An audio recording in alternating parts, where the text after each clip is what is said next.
everyone.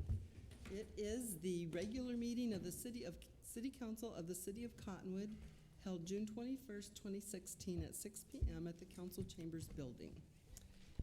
City Clerk, please take the roll. Councilmember Howdigi. Here. Councilmember Pratt. Here.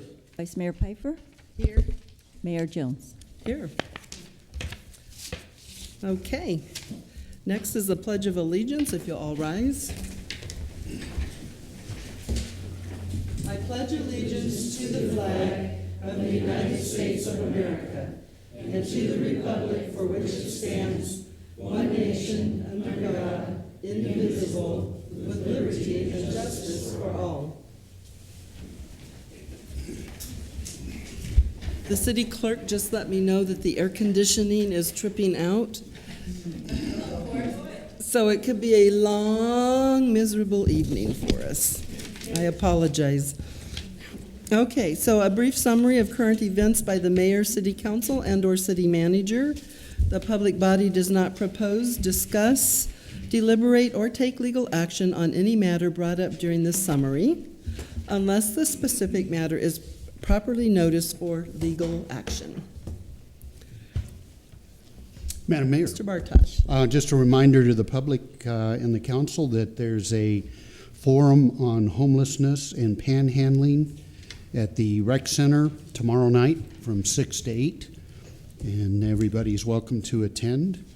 I'm pleased to announce that our police chief was the guest speaker at the National Association of Field Training Officers this last week, and also just a little brag myself, I was recognized by the Arizona Prosecuting Attorneys Advisory Council and the Arizona Peace Officer Standard and Training Commission for my work in What You Do Matters, Lessons of the Holocaust. And we've trained about 3,500 police officers around the state to date and close to 400 prosecutors, so making good progress on that. And I'd just like to personally thank you for the work you've done on that, along with Sheila Polk. And it's such a meaningful program, and to think that Cottonwood has had a huge part of its success. The city council did give you permission to spend time doing the Holocaust, and what it's about is that it's a 4-hour class generally, and they teach prosecutors, judges, and law enforcement about the Holocaust. And at one time, and correct me if I'm not right on this, but at one time in Hitler's regime, the police officers were protecting the people. And then all of a sudden it sort of turned around and they were putting people in gas chambers. So this is a study of how did that happen? And it killed 11 million people were killed, along with a couple million more disabled people. So many Jewish people lost their lives and disabled people lost their lives. And so when you get done with this training, what you find out is, as a police officer or a judge or a prosecutor, your main job is to protect citizens' rights and to support the Constitution. And so I think that, like you said, how many of you trained? 3,500 officers in the state. 3,500 officers. Out of 15,000, so we have a little more to go. You have more to go, and now you have help. You and Mrs. Polk aren't trying to do it by yourselves. You've trained other people. So I really want to say thank you. I think that you've made Cottonwood look good by your participation. I appreciate the council's support. You're welcome. Council members, Mr. Pratt. Speaking of making Cottonwood look good, we had another successful event this weekend, the Tilted Earth Festival. It drew a lot of people. It brought a lot of people from out of town. It was great for the arts and music, and it's good for the economy too, because I talked to a number of people who came up from the valley and stayed overnight, and I know I talked to people in other Verde Valley towns and said, yeah, you folks have these events, we benefit too. So it was positive, and once again, Cottonwood shone its best light, I think, and really affected a lot of people in a very positive way. So I was excited about that. Thank you very much. Any other items? Denny's had a fundraiser, and I want to say thank you to Denny's in Cottonwood. They had a fundraiser Thursday night, I think, and it benefited the Verde Valley Military Service Park. Anybody that would like to donate to the Verde Valley Military Service Park is welcome. We're just about ready to put the flags up, so that's pretty exciting. And I also attended on Saturday, June 11th, an event put on by Damian Browning of Steps to Recovery Home called Erase the Stigma. And there's so much stigma surrounding alcohol and drug use, and it's a lot of times you can't get the treatment for people because there is such a stigma. There's stigma with families, there's stigmas with community. So this whole event was to just talk about that, talk about the stigma of getting help. I also attended, well, I actually didn't attend, but I had so much going on that day that the Southwest Wine Center had a release party in the evening, and I went in the afternoon because I had so many things going on that evening. But that was a great thing, and so I have a bottle of the very first release that they did, and I attended that, and I got Tom Schumacher and Nikki Bagley's signature on it, so I don't want to drink it, you know. Somebody said drink it. Well, even if you do, save the bottle. Right. And then this was the first release of the 2015 vintage, and I bought a bottle of Chardonnay ML Plus, and I think that I probably will just keep that one too for a keepsake. Maybe it'll be worth $1 million someday, you never know. Okay, so moving on to the next item is the call to the public. This portion of the agenda is set aside for the public to address the council regarding an item that is not listed on the agenda for discussion. However, the council cannot engage in discussion regarding any item that is not officially listed on the agenda for discussion and/or action per A.R.S. 38-431-02H, and comments are limited to a 5-minute time period. Is there anyone that would like to discuss an item that's not on the agenda? If not, we'll close the floor to the public, call to the public, and move on to approval of the minutes, and this is for the regular meeting of June 7th, 2016. I move to approve the minutes of June 7th, 2016. Second. Mr. Pratt made the motion and the vice mayor seconded it. All in favor? Aye. Aye. Any opposed? Motion carries. Comments regarding items listed on the agenda are limited to a 5-minute time period per speaker. Consent agenda. The following items are considered to be routine and non-controversial by the council and will be approved by one motion. There will be no separate discussion of these items unless a council member or a citizen so request, in which case the item will be removed from the consent agenda and considered in its normal sequence on the agenda, and that's always like a tongue twister. But it says everything legal that we need. Item number 1 is acceptance of a $5,500 LSTA, which stands for Library Services and Technology Act, subgrant from the Arizona State Library, Archives and Public Records Department for the nonfiction AV2 Beginning Books project at the Cottonwood Library. Item number 2 is renewal of the contract with Guardian Consulting Company, Inc. for 1 additional year for city safety consulting services. Item number 3 is person location transfer liquor license application submitted by Denise M. Kelly, applicant for 3 Kings Casbar, located at 102 East Pima Street. Are there any items that a member of the council would like to pull for discussion from the consent? No? Are there any items on the consent agenda that the public would like to pull for discussion? If not, I would entertain a motion. Madam Mayor, Yes, motion to approve the consent agenda as presented. thank you. Second. Mr. Howdigi made the motion, the vice mayor seconded it. All in favor? Aye. Aye. Aye. Any opposed? Motion carries. Item number 8, new business. The following items are for council discussion, consideration, and possible legal action. Item number 1 is a public hearing regarding the city's fiscal year 2016-17 final budget. Mr. Rodriguez?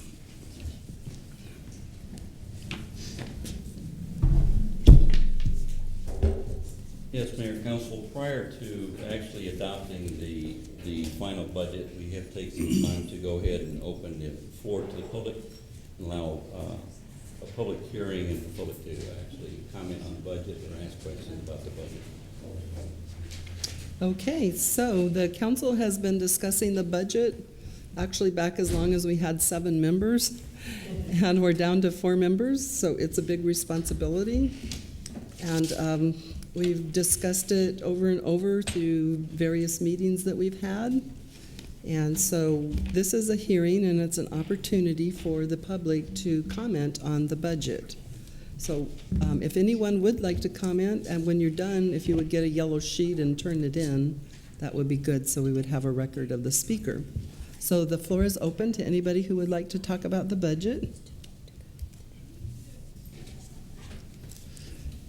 Okay, if there are no comments, we'll go ahead and close the floor to the public and close the hearing.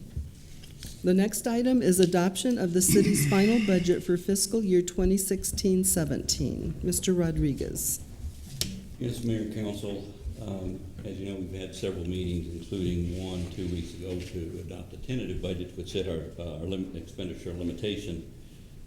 Today we're going to ask the council to approve the final budget. That budget is $73,122,570.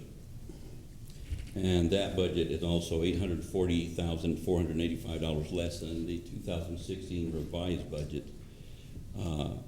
We still have some projects that are being rolled over from the current fiscal year into the next fiscal year. But did want to mention some of the highlights of the proposed final budget. You may recall in our last discussion 2 weeks ago, there are 6 full-time equivalents that were added: a radio technician, 1 planning administrator, administrative assistant, 3 transit drivers for 3/4 of the year, and the victim's right advocate only if the grant is funded. And I'll go down those 3 real quickly.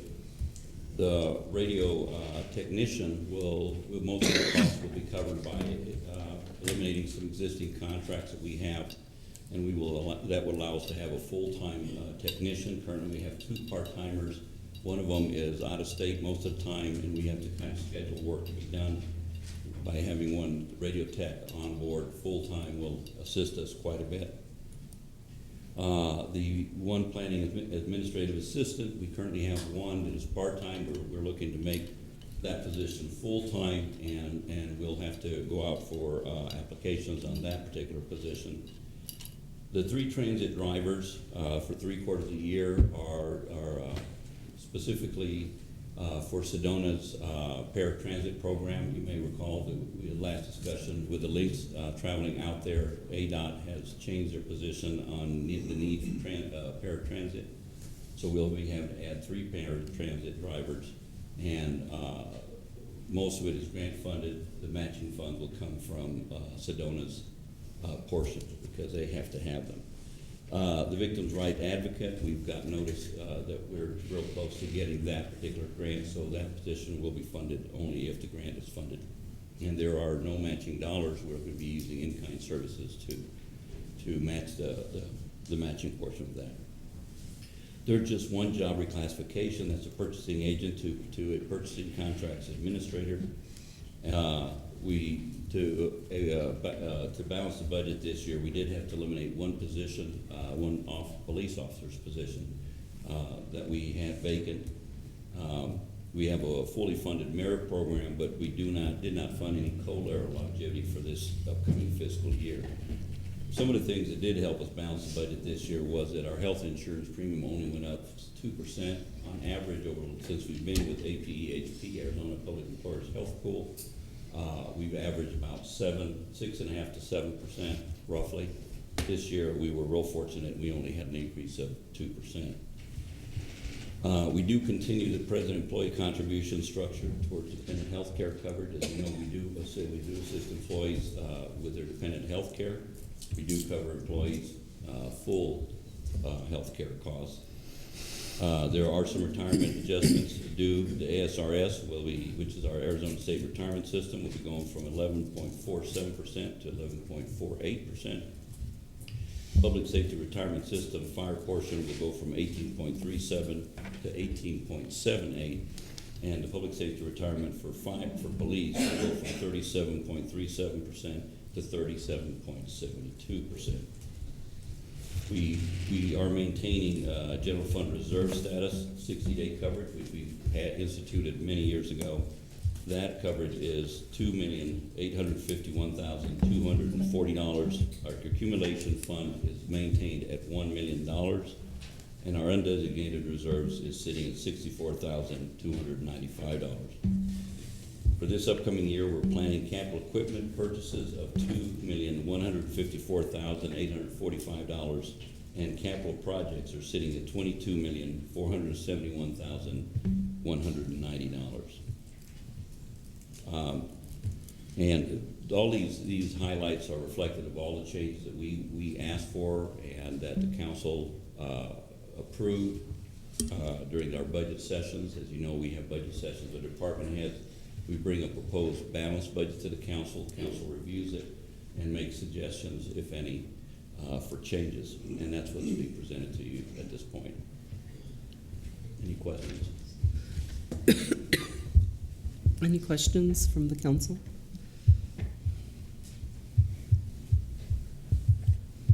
Another chance for the public to comment? Okay, I would entertain a motion.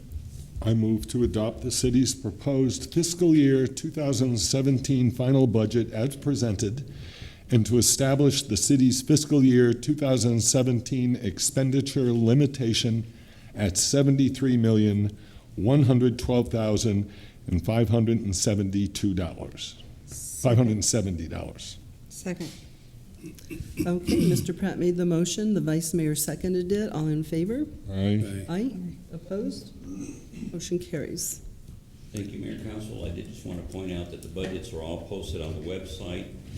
State forms are also posted on the website, and we're also published 2 weeks back-to-back, both for the tentative and the final budget in the local newspaper. Okay, and thank you for reminding us of that. And there was an article in the Verde Independent recently about your award that you received. Do you want to talk a little bit about that and how many years you've been receiving that particular one? That particular one, we've received it for a little over 20 years.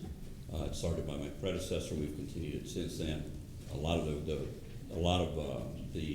kudos go, well, not necessarily for me, but for my staff. They're the ones who help put it together. They're the ones, you may know Kirsten Lennon is our contact person with our auditors. We've had a couple of small write-ups, pretty much immaterial. However, we were fixing those, and one of them is our fixed assets that we're working. We have a fixed asset auditor going through a fixed asset and getting that corrected. And then the other is our accounts receivable for our water company, and we're going to get that things corrected, hopefully.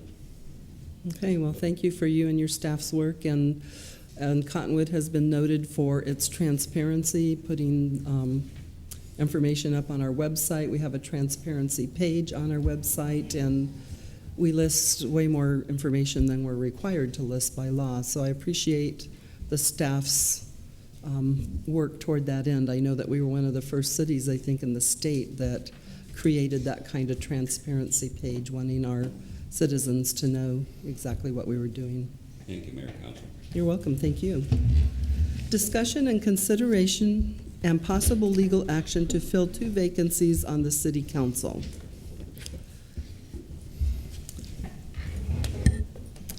Okay, so the city clerk and I worked on a mechanism. Now, did you have the names, or were we going to do two bowls or whatever with that? You have that. Okay. So when you start each series of questions, I'll pull a name and call the candidate's name up to answer that set of questions, so that everyone will be chosen randomly to answer a question. So we wanted to make it as fair as we could. We've been going back and forth, and how can we do this? How can we make it fair so that the same candidate or applicant isn't answering the first question every time? And so get that kind of mixed up to make it as fair as we can. So we have actually a scoring sheet, and Mr. Pratt and staff got together and created these questions. As Mr. Pratt, working at Yavapai College, has been in the field of hiring for probably about 20 years now, and been on those kinds of boards. So they have created the questions. So are you going to just pull one out, or? Yes, when you're ready to begin. Okay, Mayor. so are there anything that the council wants to discuss before we start the interviews? I have a question. Did we establish a time limit for answers to the questions? The committee spoke about 2 minutes per question, Okay. Just if check. that's okay with Sure. council members. Is that okay with the rest of the council? So I have my timer, and I'll be timing everyone with the timer. So when the timer goes off, So your time to answer the question's everyone over. needs to know they need to be concise then. Yes. Right. Okay.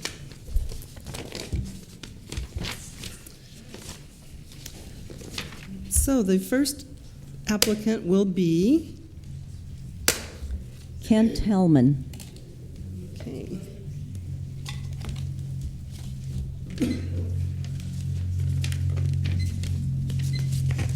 Okay, Mr. Hellman. So the very first question is, why do you want to be appointed to the city council? For many years, I've had a desire to serve in the capacity of city government, represent my fellow citizens. Goes all the way back from early days when I was involved with being exposed to city government in high school. But through life experiences and whatnot, it's been difficult to be able to do more than basically earn a living and take care of family. But I've reached a point in my life now that I'm retired. I've retired from the military in 2008 after approximately 30 years of in and out of the service. And I just retired from Yavapai College as a police officer. And I've pretty much spent most of my life in one capacity or another in the form of service to the people that I live with and people that I've represented in the military and throughout the country and within the community. Also, I've owned my own business for 11 years. Actually started off as a partnership and ended up as a sole proprietor. So I think those exposures, service to the community, and being able to relate to the business aspect of the community, I think I would represent the community that I live in, the average citizen that every day is being confronted with by decisions that are being made by the city council that have direct effect upon their lives. So I think I would be in touch with that aspect of society. Okay, thank you very much. The next question is, council, do you want me to ask all these, or do you want to take turns? I'm fine with you asking. Are you fine with me? Okay. Item number 2 is discuss your prior experience working with community or governmental organizations. Well, the biggest government organization I worked for was the military, with 20 years of service. Wow. And then also have a college degree in criminal justice, which helped me get a job with Yavapai College as a police officer. And I served 20 years serving as a police officer. And I've also worked for the community in the form of on the Board of Adjustments for Cottonwood, and I'm currently on the retirement board for public service. I've spent more time in volunteer work in the community in the Camp Verde area, primarily because my wife is the director for the Camp Verde Library, and consequently, in support of her position, she's gotten me involved in a lot of volunteer work for Camp Verde, such as the Corn Fest and the Wine and Pecan Festival, and then also a volunteer for the Camp Verde Library. in support of my wife in all these different aspects. Okay, thank you. The next question is, what qualities do you possess that you feel would be an asset to you as a council member? I think the biggest asset that I have right now is the fact that I'm retired, and I've read in the paper here recently, I think they quoted you, Mayor, about the position of council member is something that requires a lot of time. And I think now that I'm retired, I have time. I put my hat in the ring once before when you were looking at appointing somebody to the position of the council for a vacant seat. And to be perfectly honest, I'm glad at this time in retrospect that I wasn't appointed to that position, because I realized that it would be very time consuming and very difficult to have done with a full-time job. So now that I'm retired, I think my main asset is that I have the time to serve in whatever capacity is expected as a council member.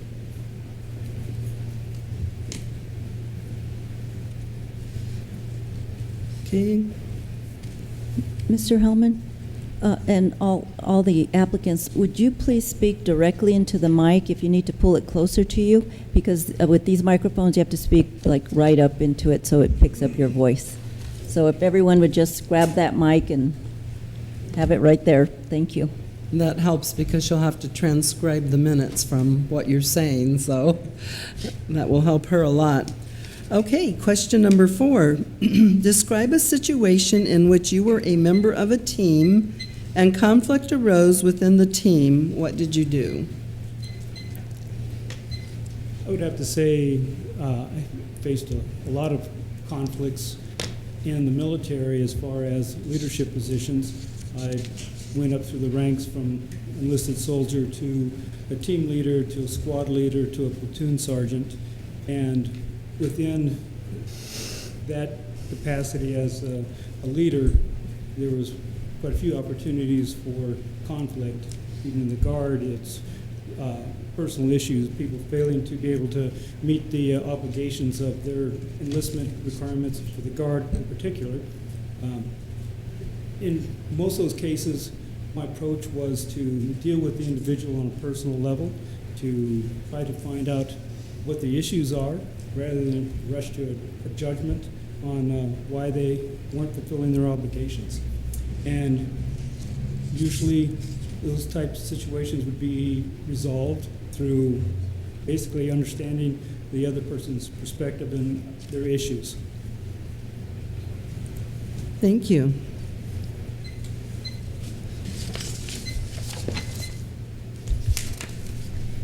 Question number 5. Tell us about a situation where you made a decision that involuntarily impacted negatively on others. How did you make that decision, and how did you handle its consequences? I would have to say one of the major issues or situations that have were choices on my part, which maybe really weren't choices as much as following through on my job obligations as a police officer, and creating an unpleasant situation for individuals who chose to violate the law, and by following the requirements of a police officer, I'd have to either arrest them or, in a milder sense, maybe issue them a citation.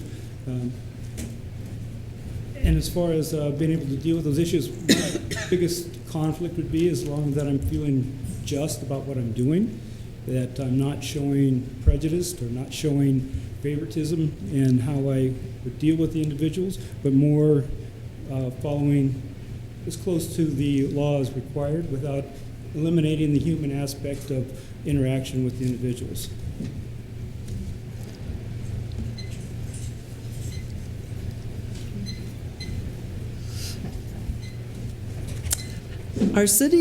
All cities are facing fiscal challenges. There's 91 cities and towns in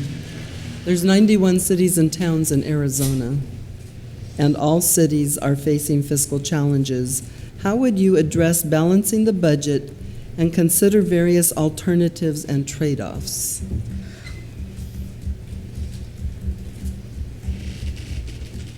Personally, I come from a conservative perspective on financial issues, and I believe as a city,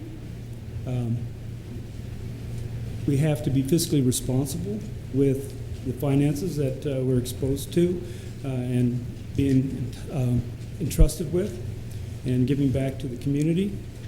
So my preference would be is to build a reserve fund as a priority and work from a strong reserve fund before reaching out to meet some of the obligations that the city is endeavoring to give back to the community. I know we have a great general plan. I've read through it, and I think it's fantastic. And I think the city of Cottonwood has made great efforts at trying to meet some of those goals. And my biggest concern would be is that in the endeavors to reach those goals, which I think are very lofty and great, and I think it'll make the city a much better city consequently, but we have to be very fiscally responsible and careful about how going about allocating funds for the different ventures and different expenditures that come up to the normal city. We have to make sure that it's balanced, and again, don't want to lose that reserve fund or put ourselves in a compromised situation, because 2007, 2008 could happen again, and probability of it happening again are very good. So I think it's very important as a city to be prepared to go through something like that again, but you can only do that if you're financially stable enough and have the reserves to meet those goals. Thank you very much. Okay, and the last question is, what do you perceive as the 3 most important concerns facing Cottonwood?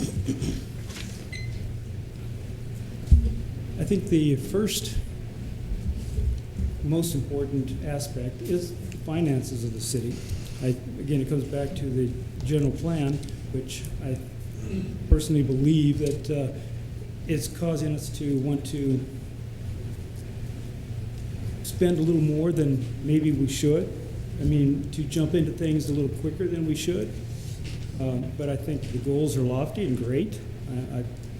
I think where you've taken the city of Cottonwood is very beneficial, and I think it's a blessing back to the community.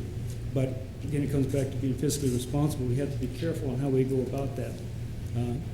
So I think water is important, and I think the general plan addresses the water in the community really well, and I think we're doing a great job on being conservative in the water. I really like the plan that we have in place, and I would definitely encourage the conservation concepts within the general plan and keep pushing that forward. But again, it's something that's really very important, because if you look at the long expectations for growth for the Verde Valley, and we're expected to increase population rather significantly, and water will become a major issue. So just need to be very diligent on that. Roads, I think, are a major issue in the town. Ideally, it'd be great to have a town where every road is paved and in perfect condition. You have sidewalks on every street. I think that would be great. Matter of fact, I'd love to have it on my street, but I don't have a personal agenda. I don't care if that happens. Well, I care, but it's not a agenda on my part. But I think it's something that, as a community, would greatly benefit the community. Thank you very much. Any questions from the council? Any additional questions? Thank you very much. We appreciate the fact that you're interested in serving in this capacity. Okay, the next applicant. Joseph, is it Clyda?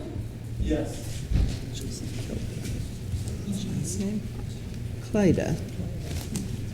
Hello, Mr. Clyda. Welcome, and thank you for applying for My pleasure. Grateful to be here. one of our empty council seats. So we'll go ahead and start the questions. Why do you want to be appointed to the city council? Well, a couple of years ago, I became an activist on a certain topic, and it led me to get involved in politics in any way that I possibly can. I see the corruption nationwide, and it's just going to start, at the lowest levels all the way up. And people need to be aware that they're coming for the local governments, and people just aren't aware of what is happening in the world because of what the mainstream media is telling them. They don't do the research, look at alternative media, then make the right choices. Okay.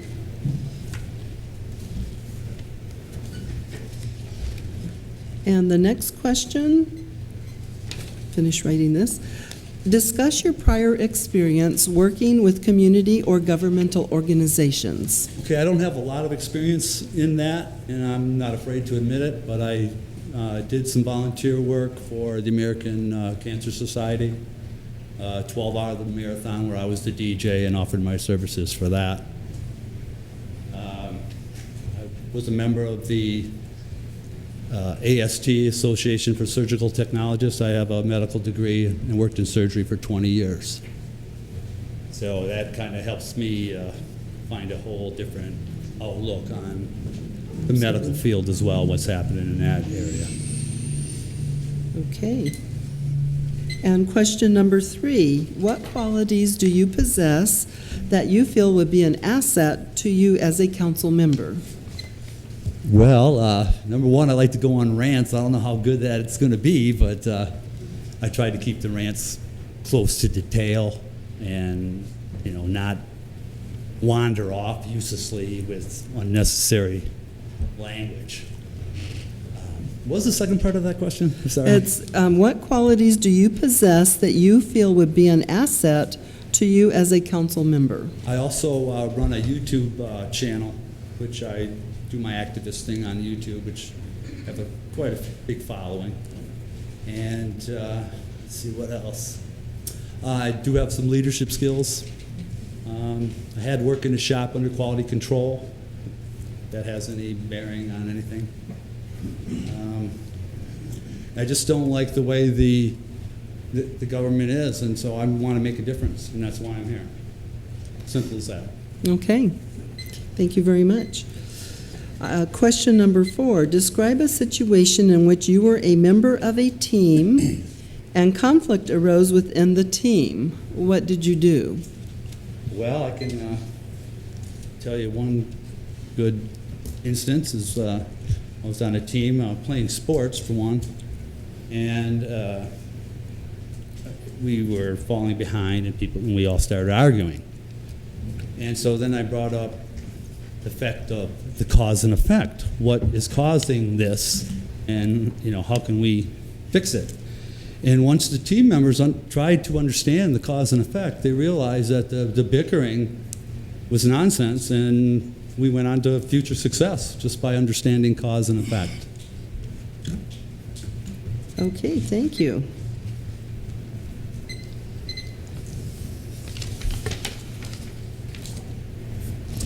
Tell us about a situation where you made a decision that involuntarily impacted negatively on others. How did you make that decision, and how did you handle its consequences?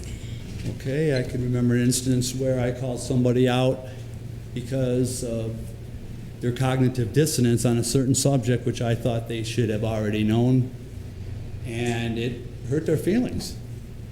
And and I apologized to him, and he actually did some research after that and found out what I said was true, and actually came back and thanked me for bringing this negativity to him, and then once I looked back and then I looked again at the cause and effect of that, and I caused that. And then once I apologized, I felt a little better because forgiveness has something to do with that.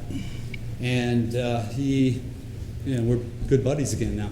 So understand, again, it goes with the cause and effect. Once you understand the cause and effect, you can kind of guide your way to the reality. Okay, thank you very much. All cities are facing fiscal challenges. How would you address balancing the budget and consider various alternatives and trade-offs? Well, one thing is that border needs to be closed. I know city councils don't have power to close the border, but letting the criminal element in is not good for any city and any state. We already know that. As far as balancing the budget, we need to take a look at a lot of the unnecessary things that are going on within the city and maybe eliminate those, and by that, with the cause and effect again, you might end up getting additional funding from somewhere, or other job opportunities might open up. So what do you think are the unnecessary things in your I don't know, opinion? I'd have to take a look at everything. Right now, I don't have a clue what's everything that's going on behind closed doors. Okay, So once I would understand that, is, you know, I am a research guy, and I like to just get my facts in order first before, you know, putting it out there. okay. What do you perceive as the 3 most important concerns facing Cottonwood? Well, again, the immigration situation, and I'm not totally against immigration if they're vetted properly, but again, you can see what's going on, not in the United States, but all over the world, and I think that is a number 1 concern for that. And I don't know, I think that's our biggest concern right off the bat. Because people have to be ready and aware, and a lot of people aren't. And that frightens me to some degree. And your second one? Just an awareness to the people, because, like I said, a lot of people do not have a clue to what's really going on. I mean, I've interviewed a lot of people on just certain basic things that are going on, and you should see some of the answers that I'm getting from these people. It really frightens me. And thirdly is, and I'm not against the police department, but I think the police department needs to look at itself, and people need to understand that police department is a good thing, as opposed to a bad thing, the way the public is trying to, you know, turn the police state into a military state. So I like to see our police department stay a police department and not a military force for the feds. Okay. Any questions, council members? Or clarifications on the answers? Okay, thank you All right, very, thank you very very much.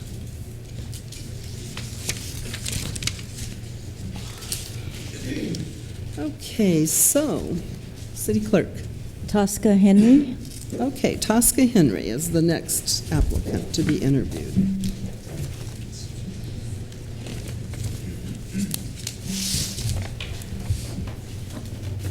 Okay, are you ready? I think so, and thank you. We've never got the AC working because I was ready for a hot seat, but this has been really more of a hot room, especially in the back. Not quite as hot as it could have been, No. right? Okay. Okay, question number 1. Why do you want to be appointed to the city council? As many of you know, I'm already trying to run for election as a member of the city council, and I'm excited at the opportunity to serve my constituents more quickly, and that would be through appointment. Okay.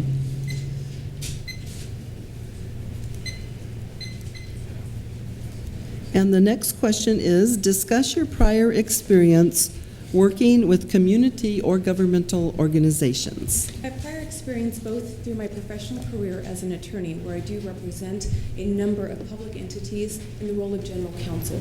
This includes providing advice such as open meeting law questions and regulatory issues and many other issues that face public entities. Also, I volunteer many hours of my spare time. I'm on the governing board of our local Chamber of Commerce. I volunteered on a fundraising committee for our local Habitat for Humanity, and I also am the former chairperson of our Cottonwood Board of Adjustment, dealing with citizens' concerns over their private property rights and questions such as variances and other ways that ordinances affected their private property rights.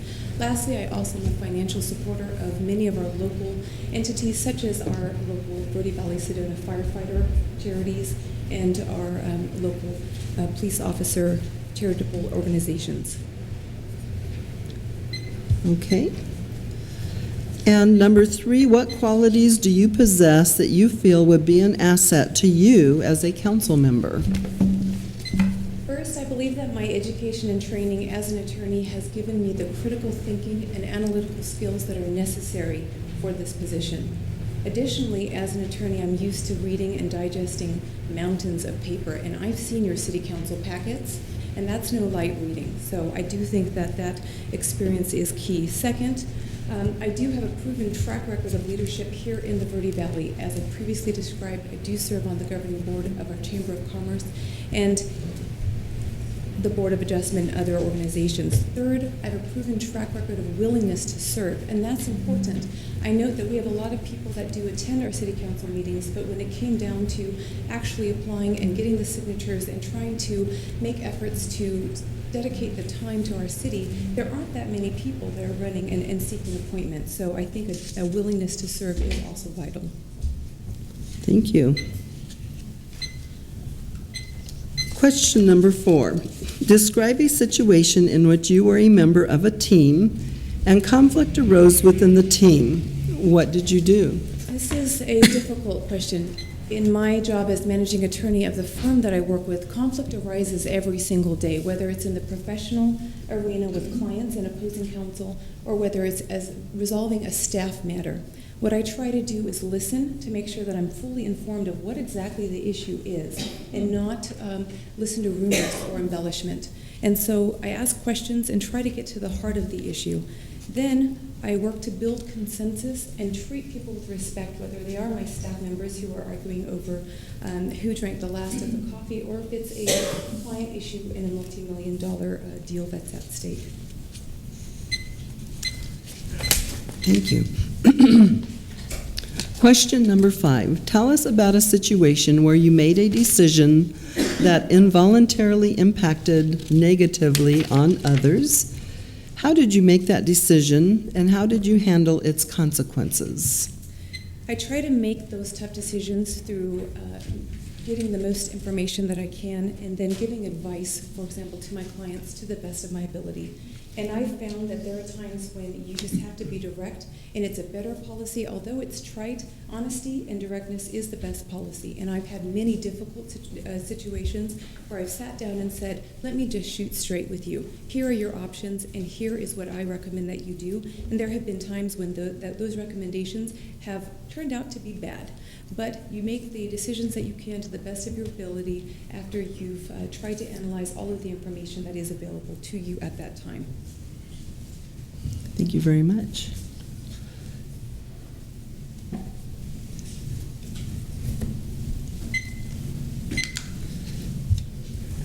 Item number 6. There are 91 cities and towns in Arizona, as I said before. All cities are facing fiscal challenges. How would you address balancing the budget and consider various alternatives and trade-offs? When I went door to door knocking to get signatures for my nominating petitions, the budget was the #1 topic that the constituents wanted to discuss with me. And that was the #1 question that I got. What I noted was our citizens are concerned with infrastructure and spending. They do want roads and services. They want, when their house is burning, they want our fire department there in under 6 minutes. But they also have concerns, and they express these concerns about our budget and making sure that our debt, that we have a solid long-term plan to address our debt, so that our spending is for those items that are necessary to provide needed services and infrastructure, but not on those items that are discretionary if we need to address budget concerns. Okay, thank you. And number 7, what do you perceive as the 3 most important questions facing Cottonwood? The first pressing question that I heard from the citizens that I spoke with is our budget. They are concerned with recovery from the recession through smart spending, which includes good long-term planning. The second item that I heard from my neighbors was promoting and preserving our natural heritage. We live here because we love this community. We love this river. We love to be able to pack up and go for a hike at Dead Horse and a picnic, and then splash in the river afterward. We want to make sure that, thirdly, we preserve that for future generations. Part of that includes education. We have to make sure that we have viable, solid educational options here in the Verde Valley for our children. We also need to make sure that we have good social services and programs, such as our fire and our police department, that are well-funded and able to assist our citizens in a fiscally sound manner. Okay, Thank you for your time. thank you. And did I miss number 3? What, was that separate? Did you give us 3, or did you combine 2 and 3 together? I believe I gave you 3, but if I can have 2 more minutes, I'd be happy to take If you that. could just do, if you could just do somehow I missed the 3rd one. I just have the promoting natural heritage for future generations. Oh, education, that was a whole separate one. Social Because I always am educating people on the natural resources, so I just, in my head, was combining those. Got it. Thank you. Thank you. Madam Mayor? Yes. Our crews are out here trying to get the air conditioning going again, so. We're happy. Just to warn everybody, you may hear footsteps on the roof and.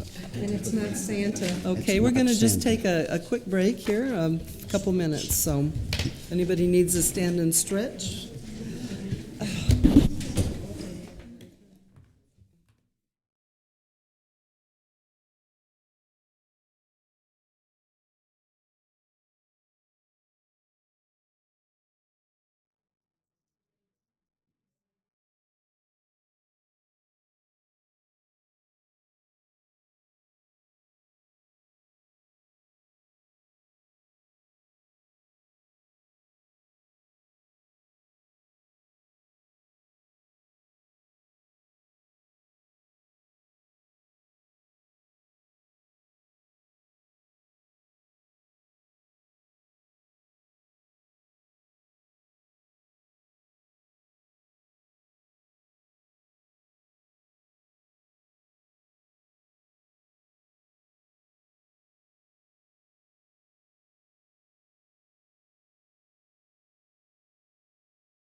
we'll resume. Do you want to draw the next name?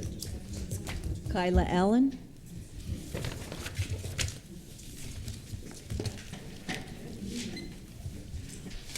What's cooler up here? Is it? Yes. Okay, so question number 1. Why do you want to be appointed to the city council? Council is very familiar with me, so this is kind of I'll try to flower it up a little bit. You're very familiar with the work I've done with the city.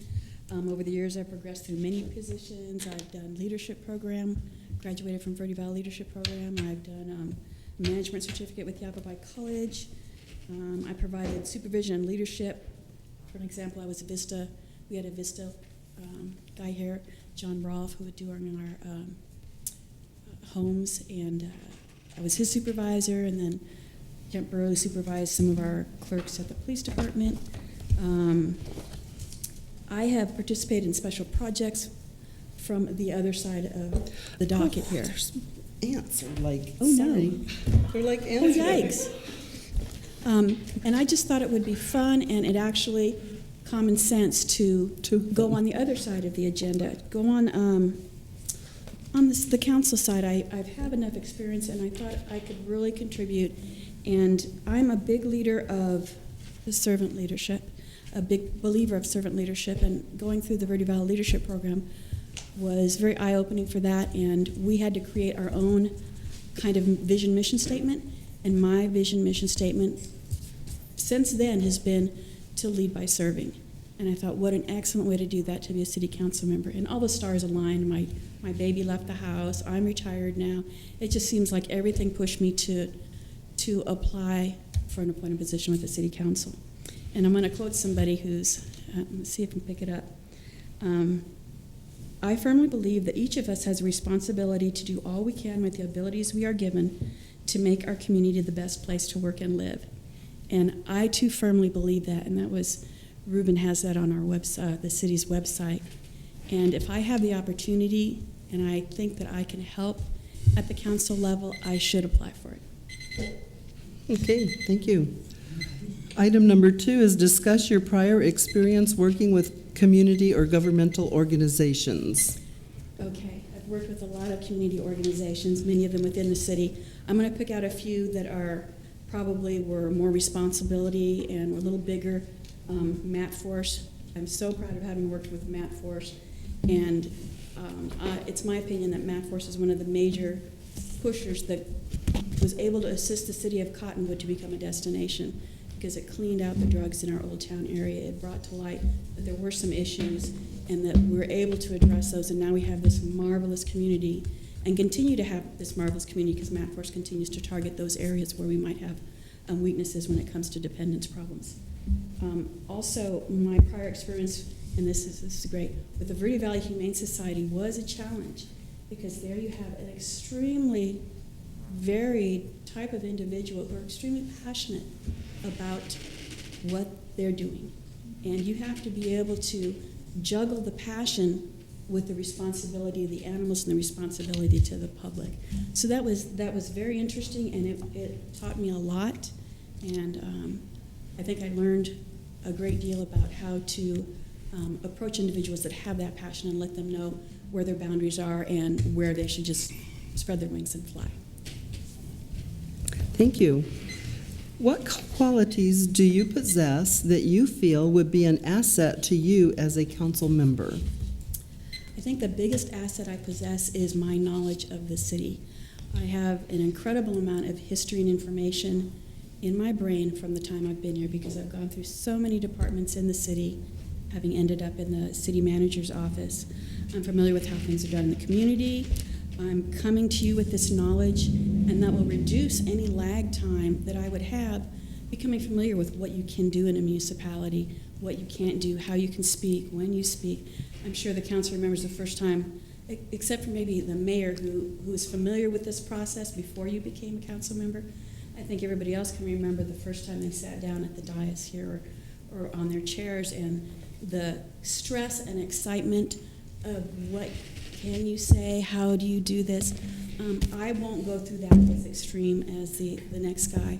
I already have that knowledge. It allows me to focus my time on the items at hand, more on the packets, and even better, if the council has appointments or meetings that they want me to attend, I'm already ready to go. I'm not a concern.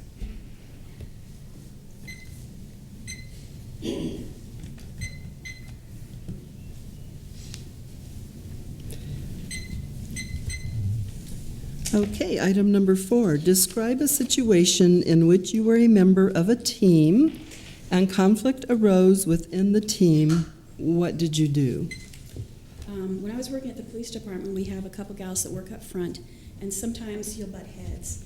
And we were going through a period of headbutting and trying to figure out what the heck is going on and why is there this tension in the department. And finally, I brought the 2 gals in and set them down in the office, and we chatted. And it was something so minuscule, but they weren't listening to each other. It just takes stop, speak it out, listen, and hear what the other person's saying. Actually, do the trick of repeating what they're saying so that what you are hearing is what they're saying. And it was something as simple as changing desks so that somebody else isn't answering the window all the time. Very simple. Yeah, once you got it, take care of it, and you're on.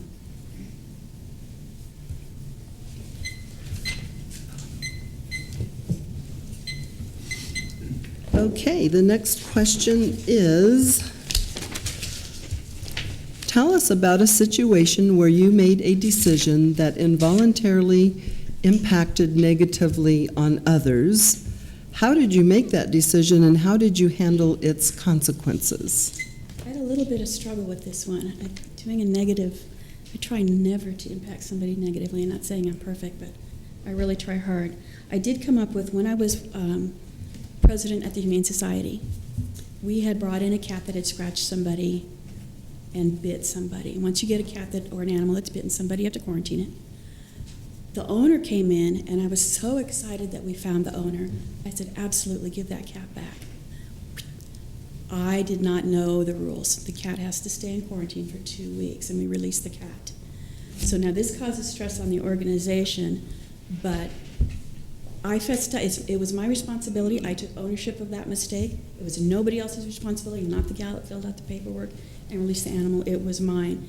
And once everybody realized nobody was going to go to jail, nobody was going to be in trouble for it, they were excellent with it. And then I learned a lesson about, learn a little bit more about what's going on before you get so excited that somebody found their baby. Okay.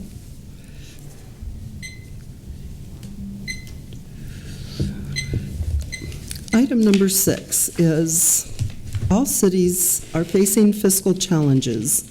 How would you address balancing the budget and consider various alternatives and trade-offs? Having been here for a while, I am very proud of Rudy and the way that he has been able to balance the budget. I'm not saying it's easy. And when he goes to the different departments and says, cut your budget by 5, 10, 15%, that is an extreme challenge.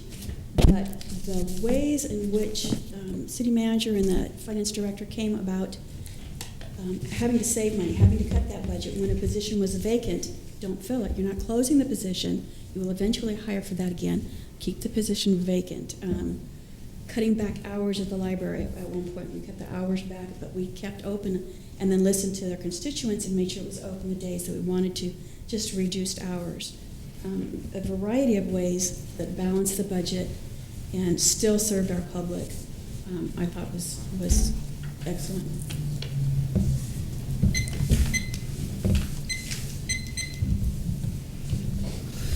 Okay,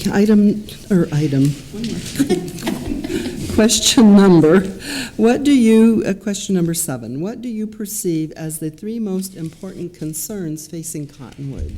Okay, you've heard all of the ones I'm going to say, but I'll give you a little bit of a different twist. The water and our water adjudication issue, I think, is number 1, because we're not going to get more of that. We've got an excellent group on it, and he keeps us informed, keeps the city informed of where we stand. And of course, water adjudication isn't a 1 year, 5 year, 6 year, ever. It can take 30, 40, 50 years to get all the water adjudication issues settled. But to me, that's our number 1 issue, is to make sure that we stay on top of that the city continues to get our water rights.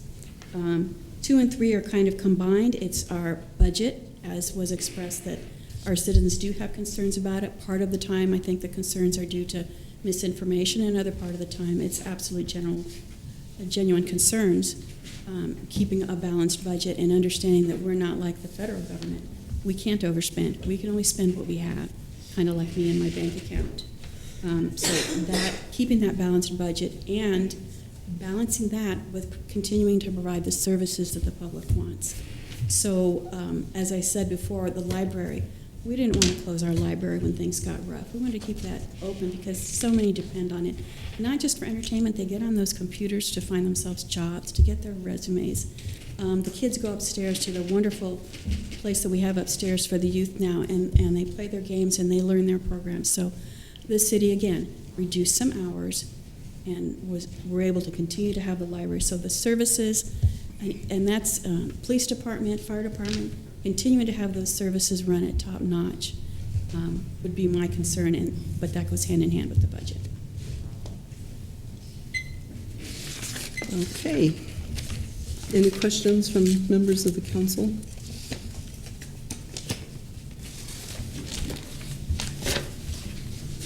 If not, thank you very much. Appreciate it. And the next name? Maureen Jackson.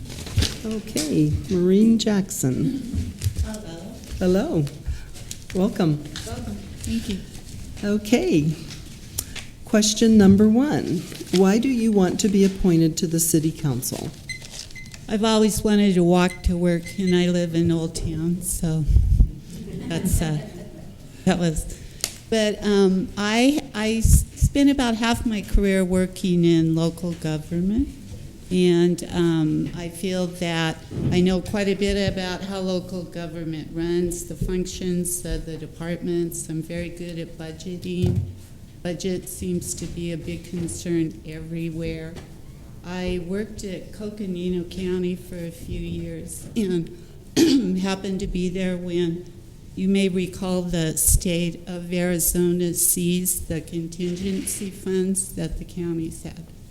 So we had to survive that, and at the same time we were surviving the economy. So I feel I have some experience in managing critical situations. And I like our town, and I love that we're a vibrant community, and I just would like to be part of that. And I kind of felt a sense of urgency to get the positions filled with people that might be able to address some of the problems. All right. Excuse me, I have allergies, so my voice is really bad. Would you like something to drink? I've got it. Okay. You certainly are welcome to get that if you wish. Thank you. And you're not alone with the allergies. I think it's the Cottonwood You cough share a lot or with the something, isn't it? community. Yes. Yeah. Okay. Question number 2. Discuss your prior experience working with community or governmental organizations. Well, I've worked in several county governments, and I primarily worked in technology, and in that function supported city and county governments. So I had quite a bit of experience in terms of meeting the business need of the particular department. So I feel I have, just a good rounded experience in what it takes to run a local government, both city and council. I have a fair amount of experience with nonprofits that deal with community issues. I served on the executive board for my church in Oregon, and we sponsored Habitat for Humanity. We had a cold weather shelter when it was cold for homeless people. We had a homeless shelter for families. We worked with a local group that provided homes for domestic violence, and just a number of things that kind of dealt with issues that are often common in communities that have lower income. And I feel here in Cottonwood some of those issues are probably very evident too. So I just think in terms of, I've had the benefit of maybe seeing it as a person working for the government, but also as a person that's representing the person in need.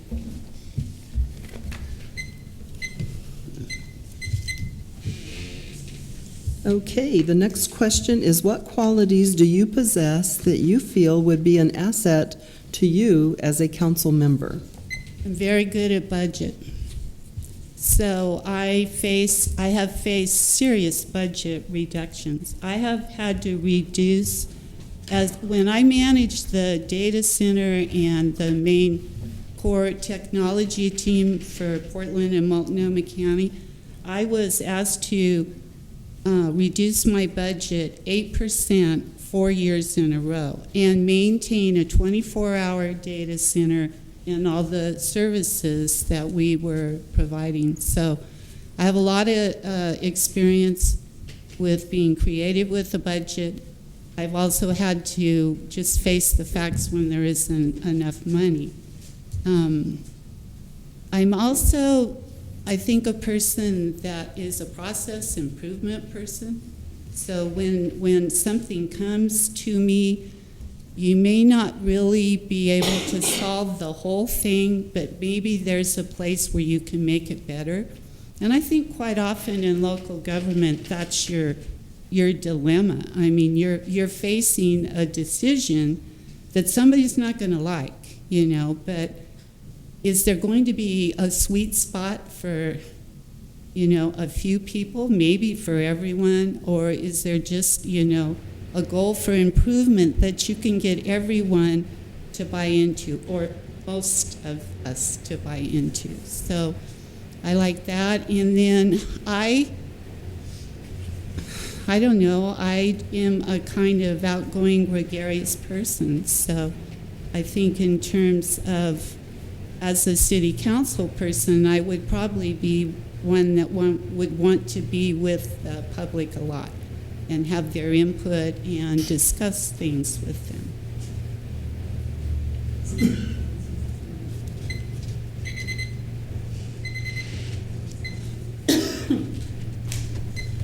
Okay.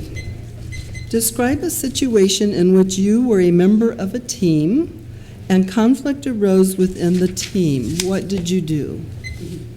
This one that was regional. I heard this question and then I thought, when I was the department head for the computer team in Coconino County, and this is when the Obama dollars were coming around for broadband expansion. So we were forming grant teams to try to get some of this technology into communities that didn't have it. So he ended up, through some work with the county supervisors, and being part of a grant team that involved 5 nations: Navajo, Hopi, Acoma, Pueblo, I can't even remember them all, and then Coconino County was involved in Mojave County, and then you were bringing in providers who might be willing to actually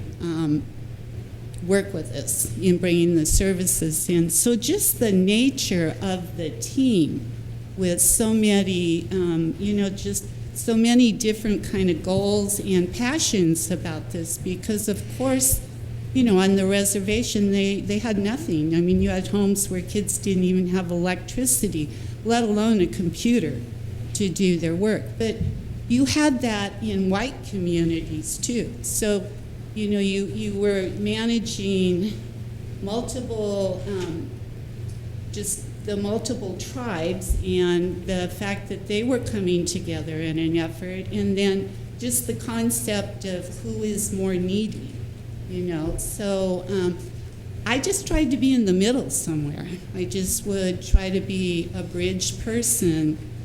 Not necessarily the person with the big opinion, but a person who was willing to hear the opinions. Thank you. Yeah. Question number 5. Tell us about a situation where you made a decision that involuntarily impacted negatively on others, and how did you make that decision, and how did you handle its consequences? So let's just go to budget. And I have had to make budget cuts that cost people jobs. I mean, that was, so, you know, you're making the decision based on the services you feel that are essential. Possibly you're looking at the performance of your team and maybe who the key performers are and how do you maintain them. So, you know, you have to believe in your criteria why you're having to make it, even though you know there's going to be a bad outcome for some people. So we immediately tried to get these people some help in dealing with change, their loss of job, and just helping them develop themselves in a manner that they would be able to promote themselves for another job. And we set up some kind of liaisons between with companies in the area and other government agencies, and let them know we had quality people that we were going to have to let go. So we knew it was going to be bad. We tried to help the people accept it, or at least live with it, and then we tried to give them some tools to go forward and find themselves a new situation. And in some cases, it actually was better. Thank you. All cities are facing fiscal challenges. How would you address balancing the budget and consider various alternatives and trade-offs? Well, I've had to do this. So some of the tools that I used was to, of course, you go to your department heads and, you know, you work with them closely.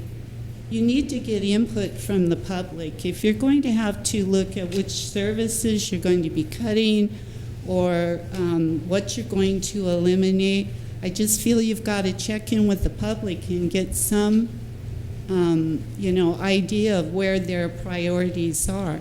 And people don't always come forward until you directly ask them. So we would try to set up some, not just public meetings, but maybe just independent polls on the website or something where people could actually answer very specific questions.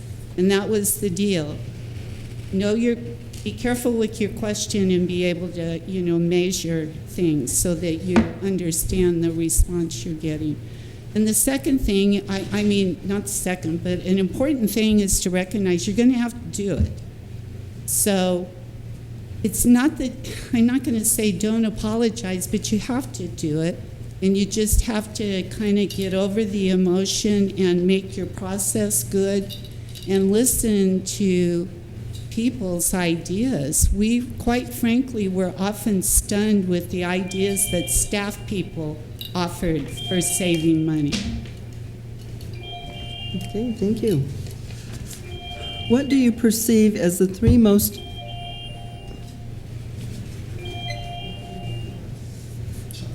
important concerns facing Cottonwood? Well, I think we've heard them, but for me, I'll express them a little different. The quality of our community is really evident in the people that live here, our friendliness, our kindness, the way we love where we're at, the fact that people come from all over the world to be here, what happened this weekend with the festival. You know, I tell people I live in Cottonwood, and they go, oh, I love Cottonwood, I've been there. So I just think it's real important that we maintain that.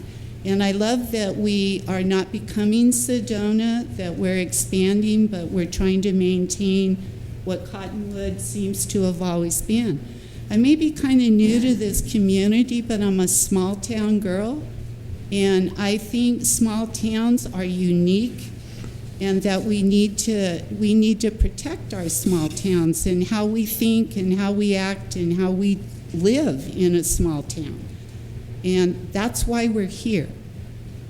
Of course, water. We all know our water is important, and this community has taken some, you know, from what I can see, we've been very active in trying to manage our resources, obtaining resources for the future growth. It's going to be very key how we are able to expand and bring in new businesses. We're going to have to pick them carefully so they are not maybe going to be a business that needs a lot of water resource. And we just need to be fair that that we try to maintain equality in cost for people. So in some communities, I've seen them offer, less cost to bring in, maybe a business or a development, So You can finish up quick if you want. well, I if it's just a think we sentence. just need to keep it equitable. And then the third thing would just be part of our community, safe. We have a safe community, and we want to keep it that way. Our kids are doing good in school. It's important. Thank you very much. Mm-hmm. Appreciate that. Yeah. Any questions from the council for Maureen? No. Thank you very much. All right. Thank you. Next applicant. Al Hilberger? Thank you, by the way, for having these books so organized. It really helps. Your work is appreciated.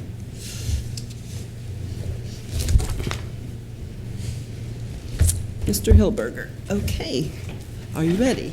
I'm ready. Thank Okay. you. Question number 1. Why do you want to be appointed to the city council? I really, really care about the city of Cottonwood, number one, and I also care about the citizens of Cottonwood. So it's important to achieve a balance, and you'll never make everybody happy with every decision that's made. But, it's really important to continue on as we are, and with the staff shortage, I understand the situation. Okay. Does your prior experience working with community or governmental organization, discuss your prior experience working with community or governmental organizations? Well, I've been on the Parks and Recreation Commission for the last 3 years. Really enjoyed that experience and really treasured the relationship with Richard Faust. I volunteered at the Verde Valley Medical Center off and on for a number of years, helping Diane Hunt with a lot of different things over there. And I've, of course, got over 50 years of management and business experience, so it's been real valuable to me in the relationship with all the people that I've been dealing with. Thank you. Thank you. Question number 3, what qualities do you possess that you feel would be an asset as a council member? Well, I'm totally honest. I have high integrity, and I'm totally fair. I have an extremely high standard of ethics, which I've kept through all my businesses I've had over the years, and it to me is a real asset, and I like people, and I get along with people very well.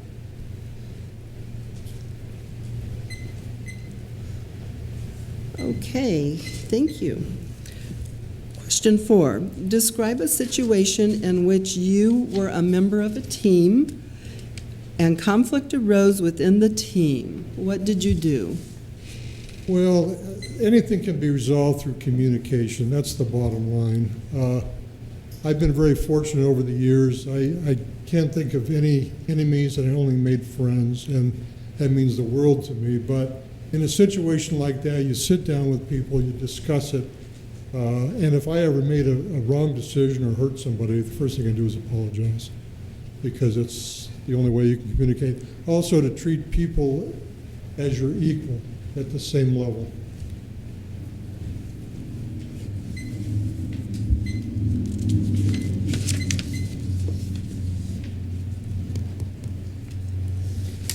Question number 5. Tell us about a situation where you made a decision that involuntarily impacted negatively on others. How did you make that decision, and how did you handle its consequences? That's a difficult one for me, because I've made so many friends, and I don't know if I've ever been in that situation before. But the bottom line was, again, communication. If anything goes wrong, you communicate, you sit down with people, you do what's best for everybody.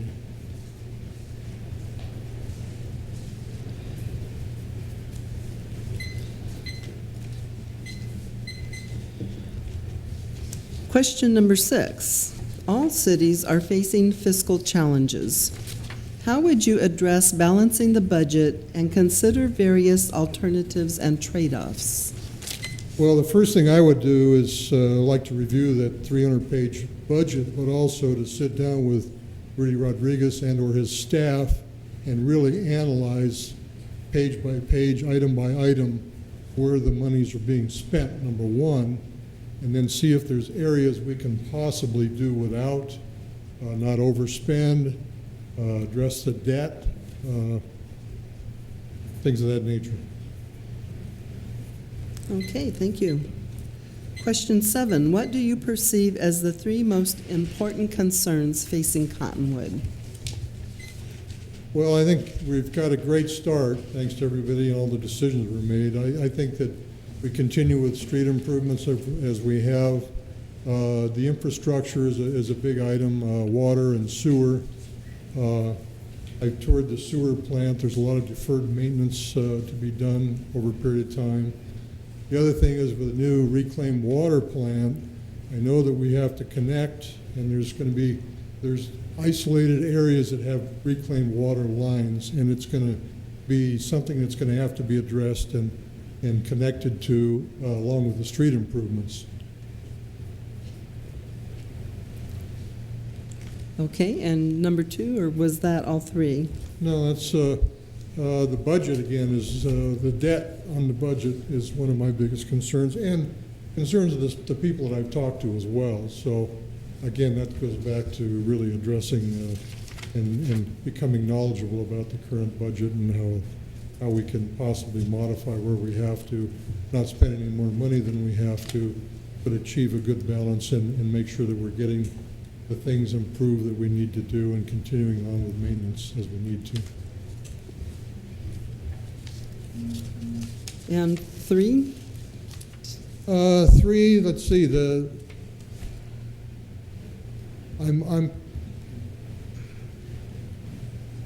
this will take a second.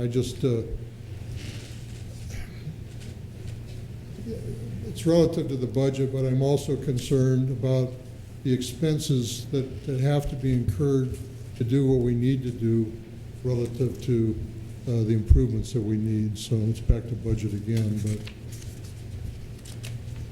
Okay.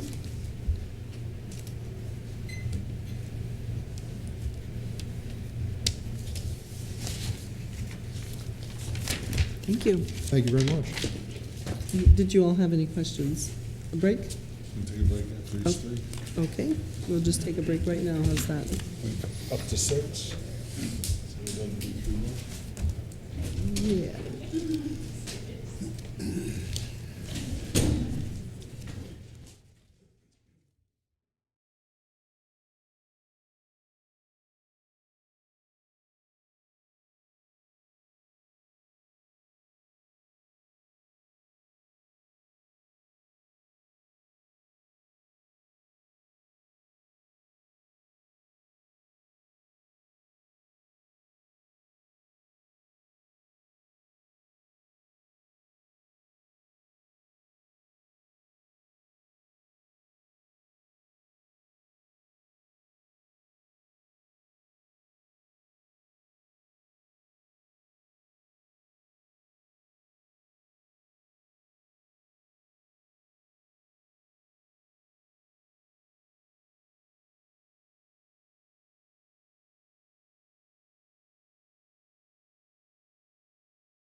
You ready?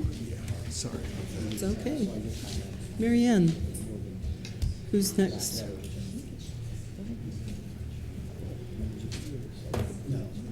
Kathy Ransom.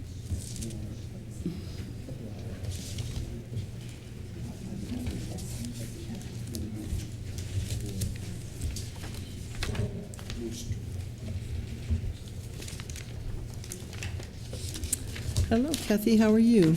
Good, thanks. Are you ready? I'm as ready as I'll ever be. So these glasses work better for distance. These glasses work better to read. And all right. Question number 1. Why do you want to be appointed to the city council? Cottonwood is the first place that I ever actually chose to live in my entire life, which might sound odd, but I have been here 13 years now. And always it was a job, or worse, my father's job, that landed me where I landed in the past. And when I came here, I felt for the first time in my life that I came home. And that was a very odd feeling. Oh, I'm going to get all verklempt, I'm sorry. It was a very odd feeling to me because I'd never experienced that before. And so this town is my home. And I haven't had a home that was a place before. And I have a daughter. She's 11. And I want her to be able to come back home here and make a living after she goes out and sees the world, because I want this to be the best place that she finds. So I thought, well, the best way to do that is to serve on the city council. And since you had some openings and I was looking for ways to serve, it seemed like I'd throw my hat into the ring. Thank you very much. Question 2, discuss your prior experience working with community or governmental organizations. I've volunteered quite a bit in my life. The most relevant experience I've had, I think, is probably serving on a homeowners association board for about 7 years. For about 5 of those, I was the president. And had the state of California allowed a homeowners association to declare bankruptcy, we would have been able to do that. But because we had a constant stream of income, we weren't able to do that. When I moved in, I actually almost gave my 3-day no on the condominium because the financial situation was so bad. I was given a stack of documents this big on a Friday. And Monday morning I called my realtor and I said, we're not doing this. And I actually purchased the home through HUD. I worked with HUD, we made a deal, and I started going to my homeowners association meetings, and at the 3rd meeting, they said, oh, you're here for the 3rd time, we have an empty seat, would you like to fill it? So I do have a little bit of history being appointed. And so I began the work with that board of digging us out from that hole that we were in. There were some crisis situations. There was a hillside that collapsed, and we had to figure out how to cleverly fund the loan on the hillside collapse while paving driveways and putting new roofs on and painting and stucco and all of that. And I'm very glad to say that I left it better than I found it.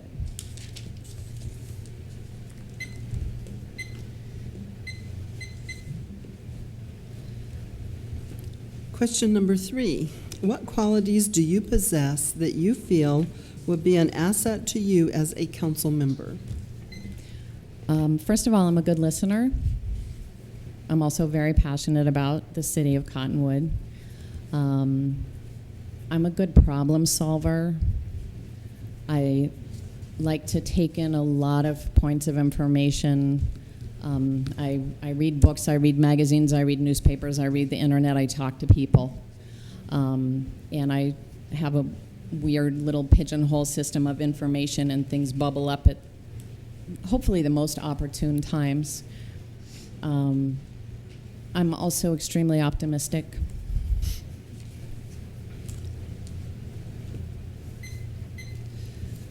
Question number 4, describe a situation in which you were a member of a team and conflict arose within the team. What did you do? Again, going back to the homeowners association, the board that I came on to, most of the board members had been serving on and off for 25 years. And one member in particular really liked to levy fines on fellow homeowners. And I found that very unneighborly. And so I refused to levy fines on anyone for a first offense in the last year. And we sent out very neighborly letters, and we said, this is where you're breaking our rules, and this is how you can fix the situation. And, 95% of the time, people didn't realize that they were breaking the rules, and they stopped doing it. And we stopped levying fines. And that did reduce our income a little bit, but I would rather have happy neighbors than a lot of really angry people. And so the member of the board who liked to levy fines decided that everything seemed to be running okay, and when her term was over, she stepped down and just attended meetings as a neighbor. And I felt kind of good about that. Thank you. Item number 5, tell us about your situation. Tell us about a situation where you made a decision that involuntarily impacted negatively on others. How did you make that decision, and how did you handle its consequences?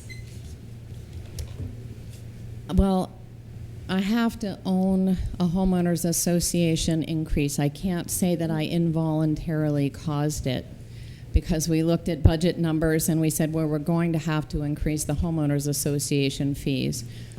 But we moved the pieces of the puzzle around in as many ways as we could, and we tried to make that as small an increase as possible.